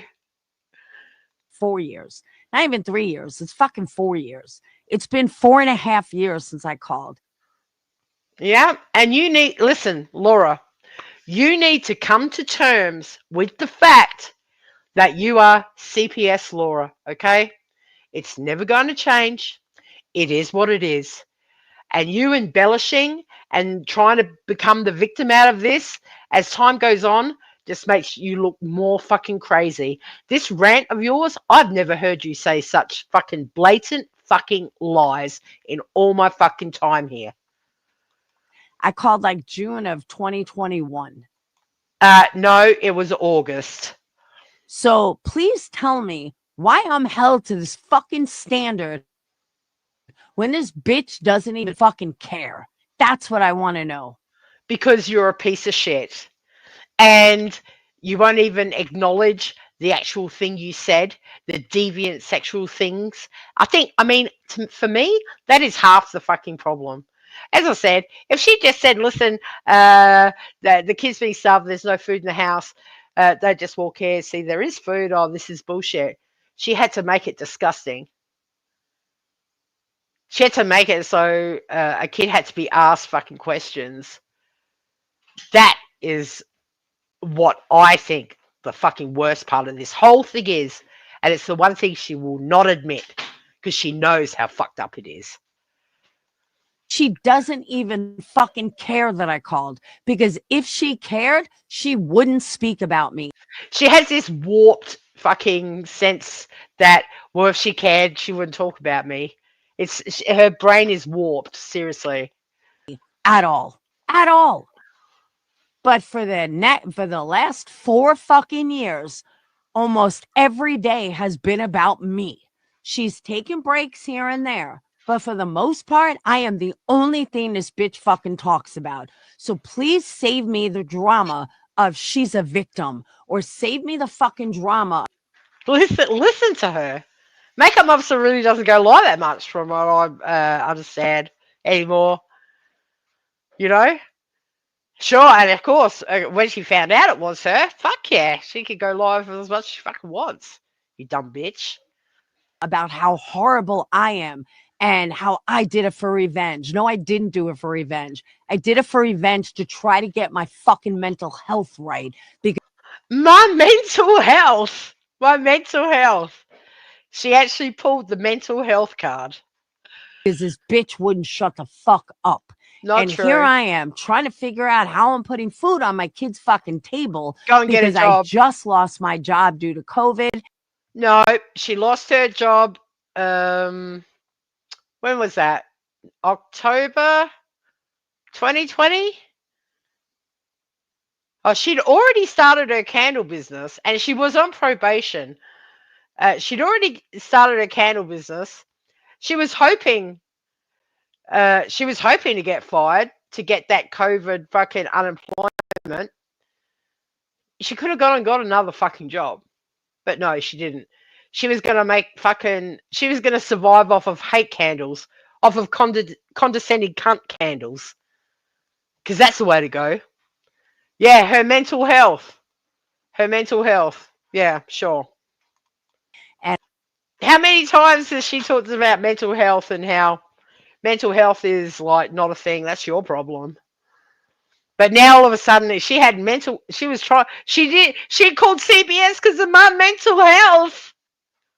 It's evolving as time goes on. I can't wait to hear this same story in a year's time. It's going to be amazing. And a whole bunch of other shit because I wouldn't fucking, do what they asked me to do, and said that I didn't have empathy for customers. And I fucking had no way to pay my bills. I had no way. You'd already started your candle company and you were on probation. So you didn't even make the effort to try and change your ways. They had already told you. They had already given you a warning. To fucking to put food on the table. I was YouTube full time, but I still needed more money. She was YouTube full time, and if you remember, she used to fucking stream while she was working as well. She really, her job was just, I mean, for fuck's sake, she had a job at home. How easy, working from home, and she still blew it. And she was happy that she lost her job. She was happy as fuck. She didn't care. Every month, I still needed to pay for shit. And here they are trying to smash my business. Why didn't you go and find another fucking job? Your candle business wasn't cutting it. You lost your job. Why didn't you go get another fucking job? For years. So I couldn't fucking live. So I couldn't put fucking food. For years. See this? For years. The most talk about Laura was from May to, it wasn't even in July, May and June. May and June. As she called CPS in August. It wasn't years. It wasn't endless. It wasn't fucking daily. It wasn't hours, day and night. It's all lies. All lies. All of it. She is rewriting history. And for those of us that were here, we're not going to let that happen. On the table. So I couldn't, if that's not fucking real life, I don't know what is. Calling CPS. Listen, you were the one that wanted to make condescending cunt candles and candles with dead fucking missing kids on them, and you wonder why people got fucking upset. You're such a fucking moron. But get that victim card waving in the air, bitch. You might try and pull this off to the new people that weren't around, but for those of us that were around, we know how it played out, and you're a fucking liar. Doesn't stop someone from making money. Calling CPS didn't stop her from bringing in an income. Can you believe this shit? CPS isn't as bad as bashing my condescending cunt candle business. Because, it doesn't affect your income. Oh, it might affect your child. You might get a bad CPS fucking worker that day and have them take your kid away. But it doesn't affect the ability for you to make money. You listen to this retarded bitch. But you know what does? Bashing my fucking business. Going through. Nobody bashed her business. Alicia did a little bit, I must say. Alicia did, but Makeup Mobster really didn't. They just pointed out the shit you did. Listen, Laura, when you plagiarized the description on your essential oils, right, in May, and that was a big thing. Everyone's like, "Holy fuck!" Laura's just copied this word for word, put it on her fucking. Do you expect nobody to say a thing? Because you're plagiarizing shit for your business? What the fuck is wrong with you? My business with a fine-tooth comb, stating what you like about it and what you don't like about it, like it even fucking matters. Well, this is the mistake you made, starting a candle business based on YouTube, you stupid cunt. What did you think was going to happen, you fucking moron? I don't give a fuck what you like about it. Her arrogance is astounding. Her entitlement, how she thinks she was the fucking victim, is absolutely fucking incredible at this point. But that doesn't stop you from going through it every time I upload it, every time I fucking change it. Oh, I wonder what MM's going to say about it. Like, well, this all happened after you called CPS, right? After you called CPS, did have no fucks to give. Leading up to the CPS call, I think what the purpose of this is to point out that it wasn't that bad. It wasn't that bad. You just didn't like the fact had 300 people in her chat and was telling truths about you. Leave me the fuck alone. And this goes on after the CPS call. So all of these people that think she's such a victim, fuck off. Because I'm sorry, but putting food on a table, feeding my children, and trying to ruin that is a hell of a lot more real life than some bullshit CPS call from. Can you believe she says this shit? It's I can't even there's just no words to explain how fucking ridiculous these words are. There really isn't. 4.5 fucking years ago. And if you can't understand that and you can't see that, then you're as fucked up as the people you run with. Absolutely. That CPS call could have made him lose his job. Absolutely. Absolutely. She had no idea. She had no idea what could have happened from that. Putting that sexual deviant complaint in there. And this is the thing that's the elephant in the room she will not address. Because that is 10 times fucking worse. No, it's not, bitch. And let's not forget, I apologize to this bitch. I fucking apologized with full sincerity. I took full fucking accountability on it. And then you have these idiots like Numbnut over there. She never took accountability. Bitch, I most certainly did. But you know what I never got?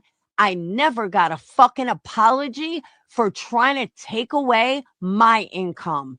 I never got a fucking apology for someone bashing my business online every fucking day.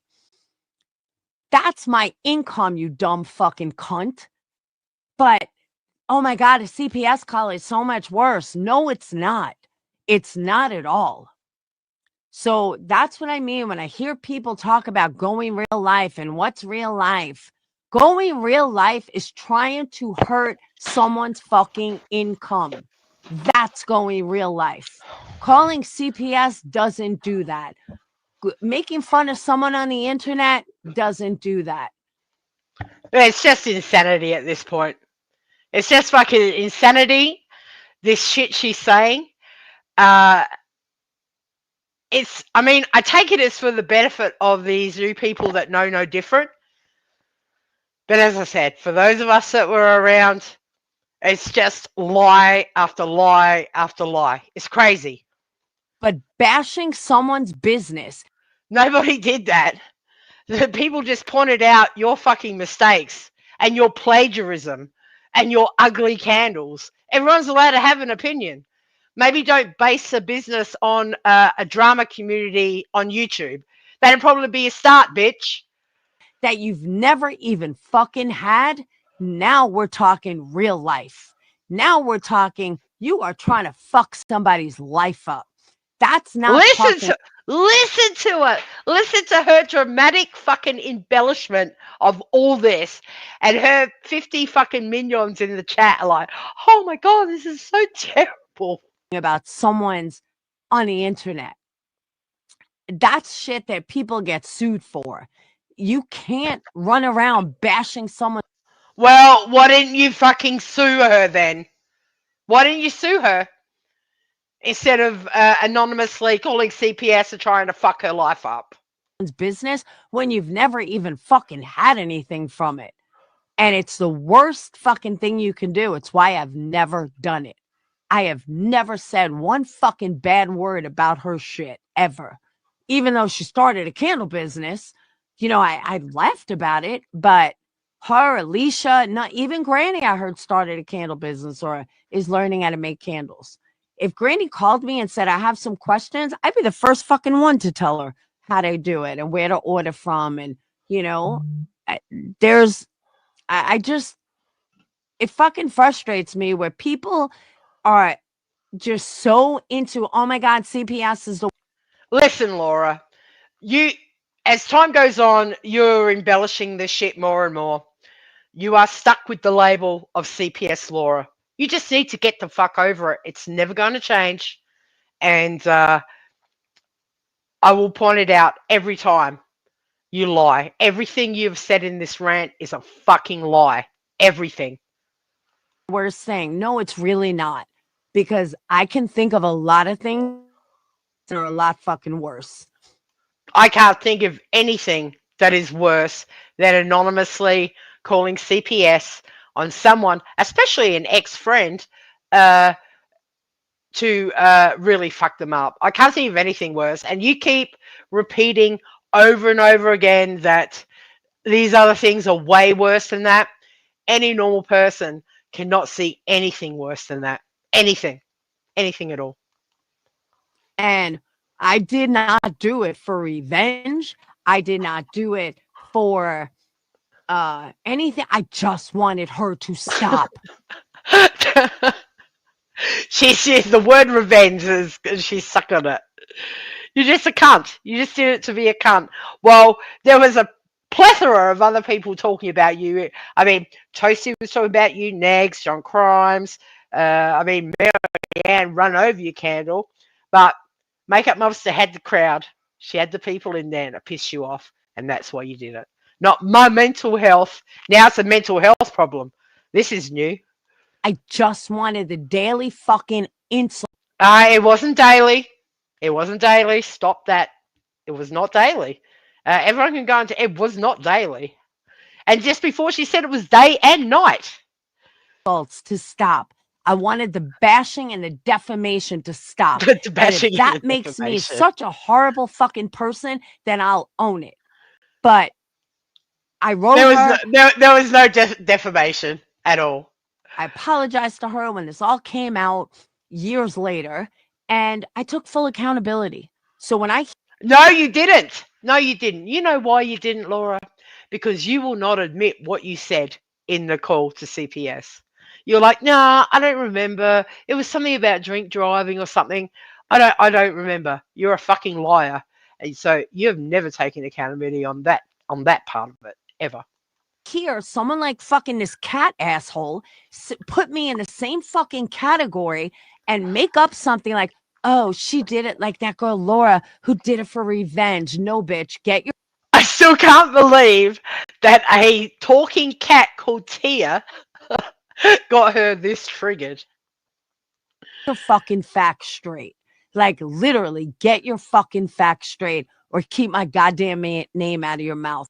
She has just spent the last 20 minutes lying about absolutely every single thing going from 2021.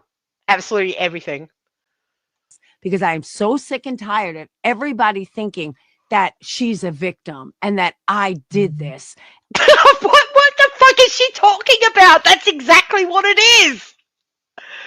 Honestly, this is gaslighting because she says it so passionately, with such fucking, she's so committed to this story.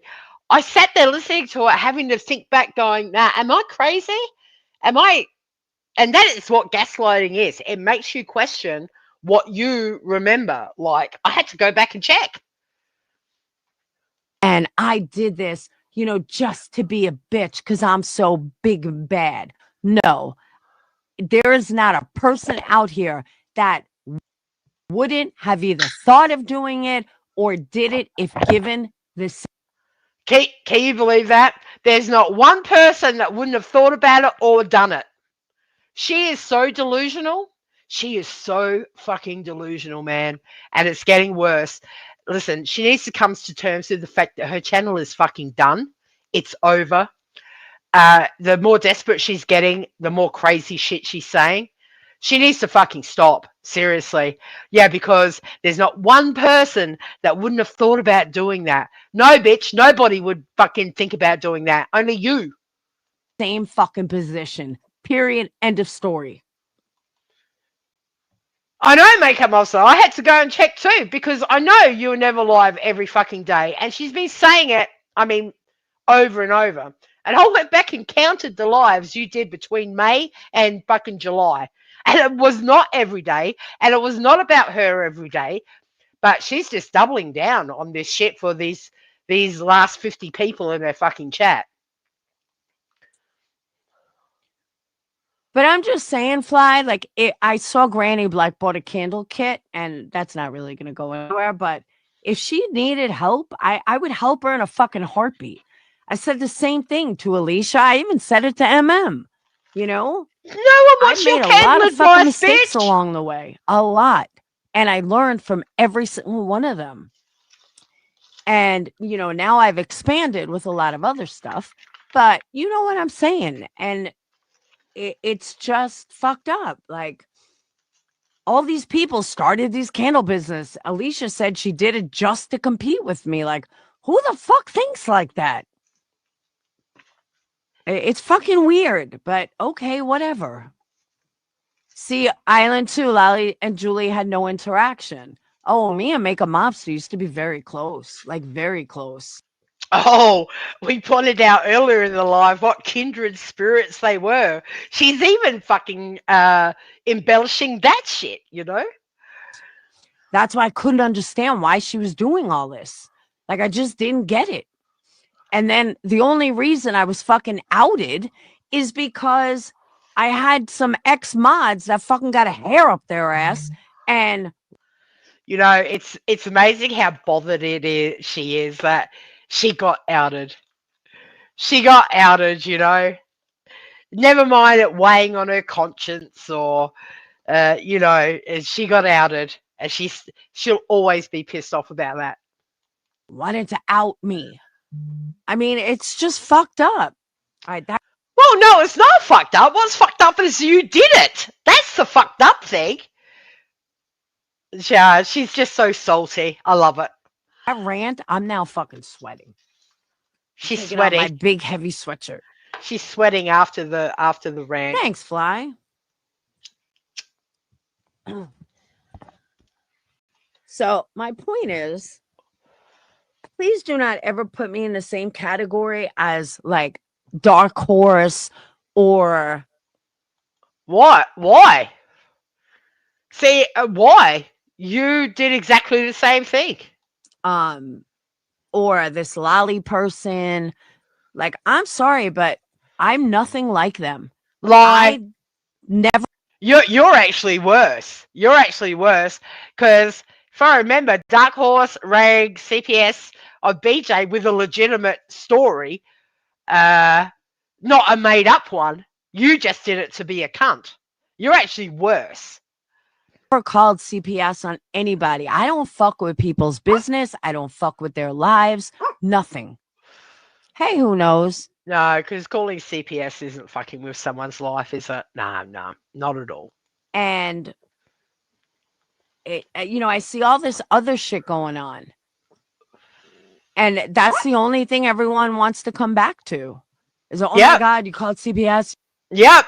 And you need to come to terms with the fact that that is never going to change. Ever. It's just never going to. Years ago. And get over it. Yeah, no. But it's like nobody, I mean, my people, thank you, Bad Wolf. My people know what happened, and I've explained it. My people know what happened because I've explained it to them. We were all here, bitch, and you're a fucking liar. Bunch of times. But obviously it falls on deaf ears when you have idiots like this fucking, put me in that same category. No, bitch, I'm not in the same category. How can you not be in the same category? She's just delusional. I don't know what else to say, honestly. I can't. My brain's frying at this point. At all. And if so, right, Pugs, yes. Her kids were traumatized to the point they couldn't answer the door for years. Someone truly cared, like I've always said this too. I do not speak about the people that I believe called CPS on me. I don't speak of them. And I had 5 calls. 3 of them, I believe, came from this psycho chick. 1 of them, I believe, came from someone who but another story. And the second one, Yeah, she has no idea who fucking called on her. oh no, the second one was the worst. But I don't speak about any of them. Even if I think they're the ones that called, I don't speak about them. Because So? why would I? If like I love my children, I'm not going to get offline because of it, but I'm certainly going to be careful. I'm certainly not going to provoke the person that called in the first place. You don't know who called. Oh my fucking God. I mean, I cut off a friendship or a alleged YouTube friendship or whatever, based on his girlfriend was the one calling. Oh, she's talking about Dave the Fisherman, the disgusting fucking doxing piece of shit that she fucking loved Dave the Fisherman. Because, yeah, she thinks Candy called the 3 last times because she was a psycho. Could it be? Could it not be? It's possible. No one will ever know. Calling her his ex-girlfriend. I don't fuck with crazy. And these people are fucking crazy. By the way, speaking of crazy, Bad Wolf, I found Elvis. Elvis is in a wheelchair in Vegas pretending to be Elvis. I tried to get a picture, but he wanted money to take a picture. What the fuck is but wrong I'm with telling Bad you, it was Wolf, by fucking the way? Elvis. And he was in a wheelchair. And I was like, oh my God, Bad Wolf, it's Elvis. I found him. He's on. She loved Dave the Fisherman so much. She's even talking about Elvis Travels, who she really didn't know. She spoke to him once with Dave the Fisherman and diagnosed him as being autistic. On the streets of Vegas. But yeah, I take a picture. He wanted a, like, people would rather watch somebody falling asleep every fucking night. It's crazy. It is all they have on me. She's so salty that BJ, and listen, I think that Brittany J is boring as fuck. I do not understand the attraction. But she just is so salty that Brittany J would get 500-600 people in her chat. And Laura, you're done. You're done. You really are. You just gotta just accept it. Your channel is fucking done. No, he didn't, Bad Wolf. I didn't speak to him. I just, oh, can I get a picture? He's like, are you going to tip me? I'm like, no. I was like, it's got to be Elvis. Only Elvis would say something like that. Oh, I think this is winding up now. But, and that's the thing. You're right. That's all they have on you. A 4.5 year no. You haven't been ugly. It's just a 4.5 year no. Everyone knows that our community that we're in, that was the biggest problem. The worst thing you could do. The worst thing. It wasn't a no. She just thought she was never going to get caught. In a long time, unlike them, where you can repeat something almost daily from them. It shows the reaches for desperation for revenge. I totally agree. Look at these people. Who is fly on the wall? These people weren't even fucking around. And she's made herself out to be the victim. And that she was pushed because of her mental health. She was pushed to the edge. It's all such bullshit. All such bullshit. Where the whole time she was doing YouTube drama, getting herself in fucking trouble with Marissa, fucking up to her fucking neck. Yeah, Bad Wolf, you can't see fly on your wall?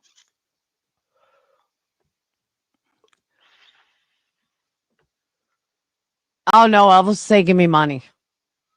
He had teeth, though. He did have teeth. But I forgot what I was saying. Oh, and even going after people's businesses. When everyone was going after Dolly's business, I never said a word. Oh, big fucking deal. Nobody went after your business. Everyone just talked about how fucked up your candles were because they were fucking stupid and terrible. Remember that when she first started doing those Fruit Loop candles, Everyone laughed at them when she was doing the condescending cunt candles and all the shit, her hate candles. Everyone had something to say about them. She started her business as a YouTube business in a drama community. What did she think was going to fucking happen? She is a fucking idiot. And I'm just so fucking... I mean, we can just say it over and over again. It's just... She just lies. She's just lying to these people. Well, she was fucking calling everyone welfare mums because they wouldn't buy her $60 candles. She is not taking into account that she also was the one going live every fucking day. She was the one going live every day and jumping on Marissa's panel every fucking day as well. Oh, Dave the Fisherman was a psychopath and Laura loved him. Thought he was fucking great. She was jumping on Marissa's every day to plug those fucking candles to the point where even Marissa had enough. It's like, I'm sick of you fucking dropping your links in here, bitch. You know? $60 for a candle and then calling, well, it's not my fault you're on welfare and you can't fucking afford them. She acts like she wasn't doing anything while this was all going on. She was being a fucking drama queen YouTube cunt. But, oh, you're attacking my business and my mental health now. If Dolly's buying soap from somewhere, you know. Oh my God, those chicken Maxwood wax melts.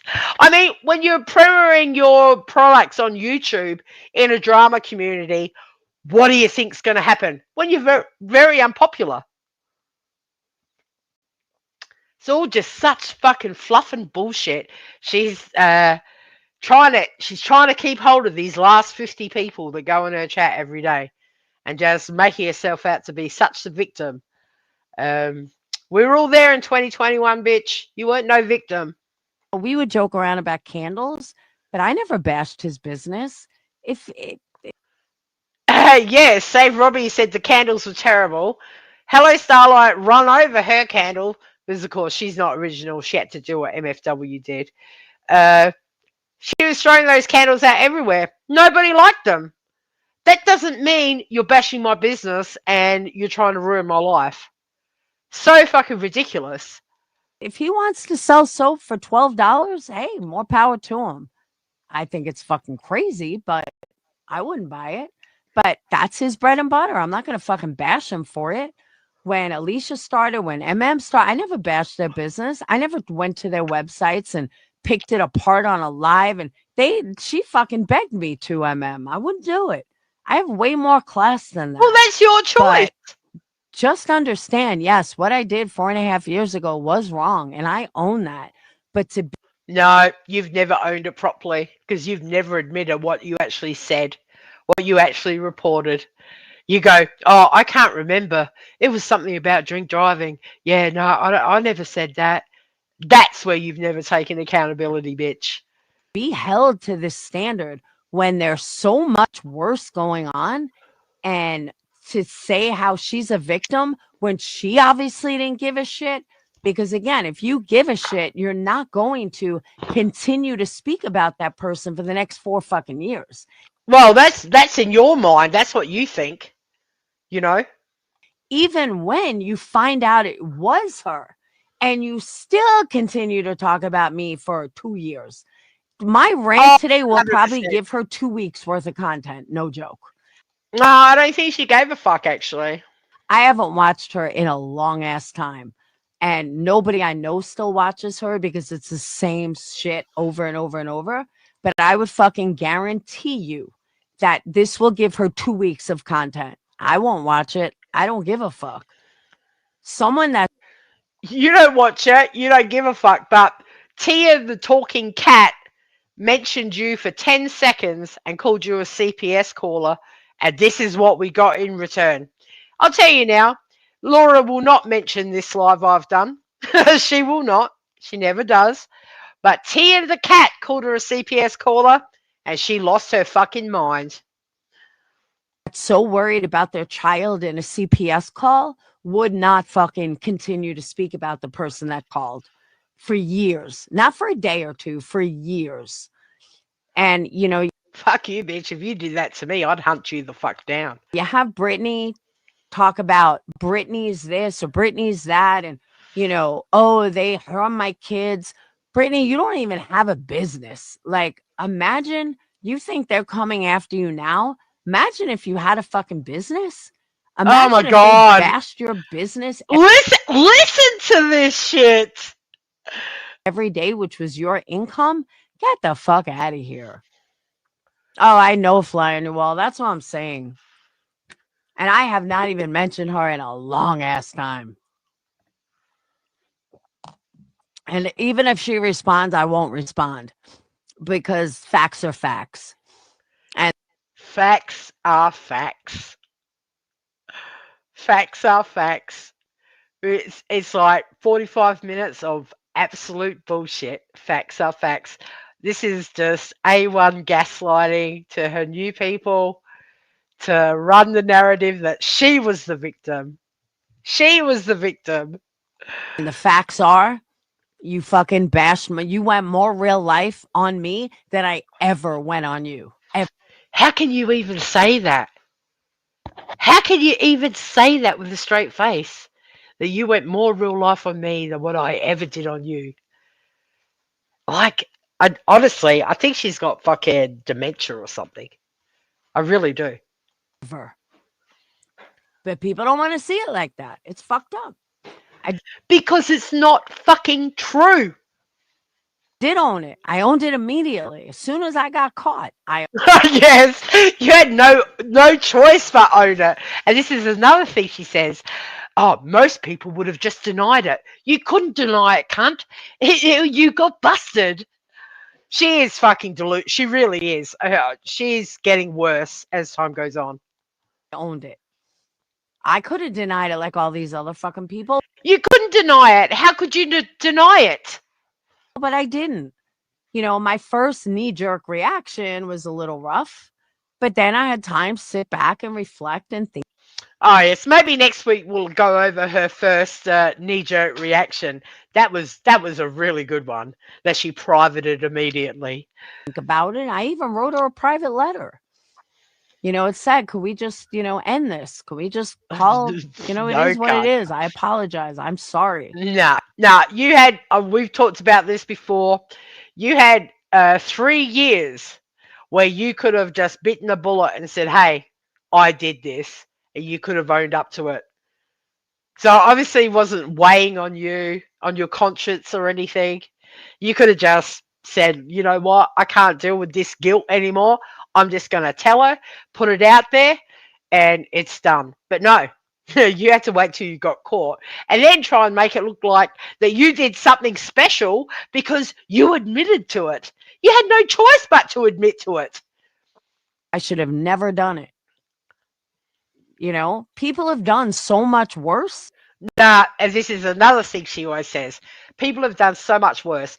I don't know anything worse than what she did. And are never brought up again. The shit Queen Bee did years ago, nobody ever brings up again. What? What did she do? Specifics. It makes no fucking sense. You know, they try to bash Clue for being racist and stuff. And the vile comments she said. She is pretty racist. She's got plenty of black people supporting her. Doesn't And? matter what she said. So what? Why is everybody else forgiven? But I get brought up and compared. Did Clue call CPS on someone just to shut them the fuck up and get them off the internet? No. I don't know anyone else that has done that. To like this lolly chick? No, fuck that. And I am so dead set against calling like background videos and all this other shit. But it doesn't seem to fucking matter. And I hate to bring it up, but I have to. Granny's watching faked fucking cancer, among other things. She's reaching now. I have no idea who Lolly is. Lolly is the person the talking cat was talking about when she said it's just like when Laura called CPS. That's all I know. Razors and all this other shit. But that was years ago, so it doesn't matter. So why is everybody else okay? But I get compared to this fucking Lolly shit. Because, let me spell it out to you. Nobody else has done such a disgusting thing as what you did. You can scream till the cows come home that people have done way worse things. Nobody has. What you did was fucking disgusting. Got it? And I am all about forgiveness. Everyone knows that. Well, some people aren't. Some people aren't. I'm glad you are. I'm not. I rarely forgive any cunt. I don't hold a grudge against people. I don't hold a grudge against Granny. I don't hold a grudge. You just said she faked cancer, bitch. I don't know clue, but I don't even hold a grudge against fucking Queen Bee. I don't hold a grudge against Sinner. Sinner's gone more fucking real life than most. Nobody cares. Britney's I'm still pretty sure Sinner didn't anonymously call CPS with a deviant fucking report to fuck someone up. Are you getting the fucking theme here, Laura? Nobody has done what you did. Are you understanding? gone real life. Nobody cares. But God forbid you have a CPS call from 4.5 years ago and oh my God, you're the devil and you're going to get always compared to everybody. But I'm glad you understand that. Yes, you are always going to be compared. You are always going to be called CPS Laura. It will never change. It will never, ever change. You really need to accept that. But everybody else can be forgiven for everything. And that's why I said I'm fucking done with this bullshit. Absolutely fucking done with it. And what I've noticed lately too, which was really my reason to fucking I'm done, is all these people that hate Queen Bee are all of a sudden rah-rah in Britney's corner. What about the shit Britney's done? Why is it that everybody's got to fucking pick a goddamn side? Why can't Britney be a piece of shit as much as Queen Bee? I don't get it. Does everybody have to fit in somewhere? Does everybody have to feel like they fucking belong somewhere? Because that's what it seems like. That, oh my God, I have to feel cool somewhere. Go find another community then. Why don't you go find another community, cunt? Because all you do now is hang off the fucking shirt tails of the Britney fucking haters and nobody cares. It's funny, anyone else that talks about Britney could get fucking a heap of people in their chat. Not you, cunt. Not you. Nobody gives a fuck what you've got to say. You don't have to pick a fucking side. Let's remind everyone, Laura was the one that created the sides in our community. She was always the one that talked about the other side, the other side, the other side. Shut the fuck up. They both can be scammers. One doesn't make, just because one may have raised more money than the other, doesn't make. Do you know it fucking kills her that Britney raised that $8,000 for a lawyer or whatever? She is so salty about that. So salty. It kills her. One less of a scammer. Personally, I think they're both fucking scammers. Plain and simple. But the difference is, Queen Bee at least has fucking attorneys on file. We can see her attorneys. We know her attorneys are working. Whether she pocketed $100,000 or not, who knows? But at least we know. Oh, now, Laura went on about Queen Bee and the money she made for like 2 years. Now it's like, well, who knows if she pocketed it? But Britney made $8,000. And shit, like, who cares? It's none of your fucking concern, Laura. Nobody cares that you care. You're not accepted anywhere. Just get the fuck over it. She's got real fucking attorneys working for her. Britney does not. How the fuck do you know? So, and then you got Britney constantly comparing her to Queen Bee with her measly $8,000. And all these people that are sticking up for her, they're not millionaires. What you She is so salty. Brittany got that fucking $8,000. So salty. agree that measly $8,000, so it doesn't fucking matter? I'll take that $8,000. I'll be perfectly happy with it. It wouldn't be a measly $8,000. That's real fucking money from real fucking people. Like the people that gave you money for your Vegas trip, bitch. I fucking hate these people. I really do. And everyone's okay with it. And when I see people who came at me for being honest with people, like JP sitting over in Brittany's chat, get the fuck out of here. She's so salty, dude. The bigger picture is people support them. Exactly. That's what I'm saying. And I can't seem to figure out why. And I said that earlier. I don't understand how these wealthy people are supporting these fucking scam artists. She is so salty because Laura hardly, unless Bad Wolf is throwing her 20 memberships in there, she really does not get a lot of super chats and shit anymore. She really doesn't. She is so salty that she is not accepted into that community. You know, Sinner has more people in his chats than her at this point. She just won't accept it. And then, like I said last night, half the ones that make fun of Britney's looks look worse than Britney. So how are you making fun of someone's looks when you look worse than them? Because you want to fit in? Because you sound cool? Now, Clue calling Britney fat, I have this thing. If you're fat, you can call someone else fat. So that part I don't have a problem with. Oh my God. But some of these people, and you could see what Clue looks like. So it's, yeah, I did. I had this thing. When I was fat, I was allowed to tell someone they were fat. Okay, this is devolving now. We'll give it another 5 minutes and then I'm going to bed.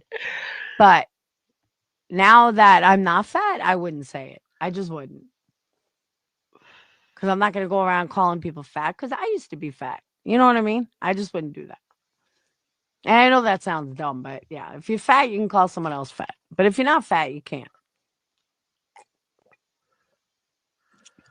This is so stupid. I do. Now. I see all these people making fun of Britney's looks. And meanwhile, then their picture comes out and they're fucking 10 times uglier. Like Granny. Granny's not fat at all. Granny could not call BJ fat. That's wrong. I don't know if she does, but that would be wrong. But Clue saying it is fine. I don't know why my logic is that way. It just is. No, she sounds like such a fucking retard, seriously. I'm not saying it's Sorry. right, but shit, I'll take 35 for my lunch for the week. But that's what I'm saying. She's like, oh, it was a measly $8,000. You unappreciated bitch. Like, how could you say it's a measly $8,000 that you raised in like fucking a month?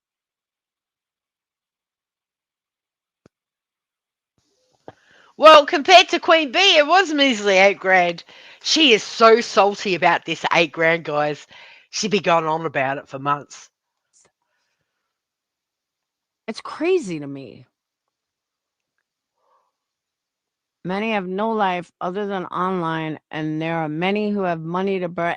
I just don't get why people that have money to burn go to creators that are lowlifes. Yeah, she is salty that the people that have money to burn don't come to her and give it to her. That's all this is she just don't make no money on YouTube anymore. And it's just the way it is, Laura. It's just the way it is. Stop fucking complaining about it.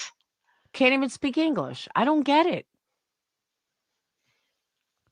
I really, truly do not understand it. It's fucking mind-blowing.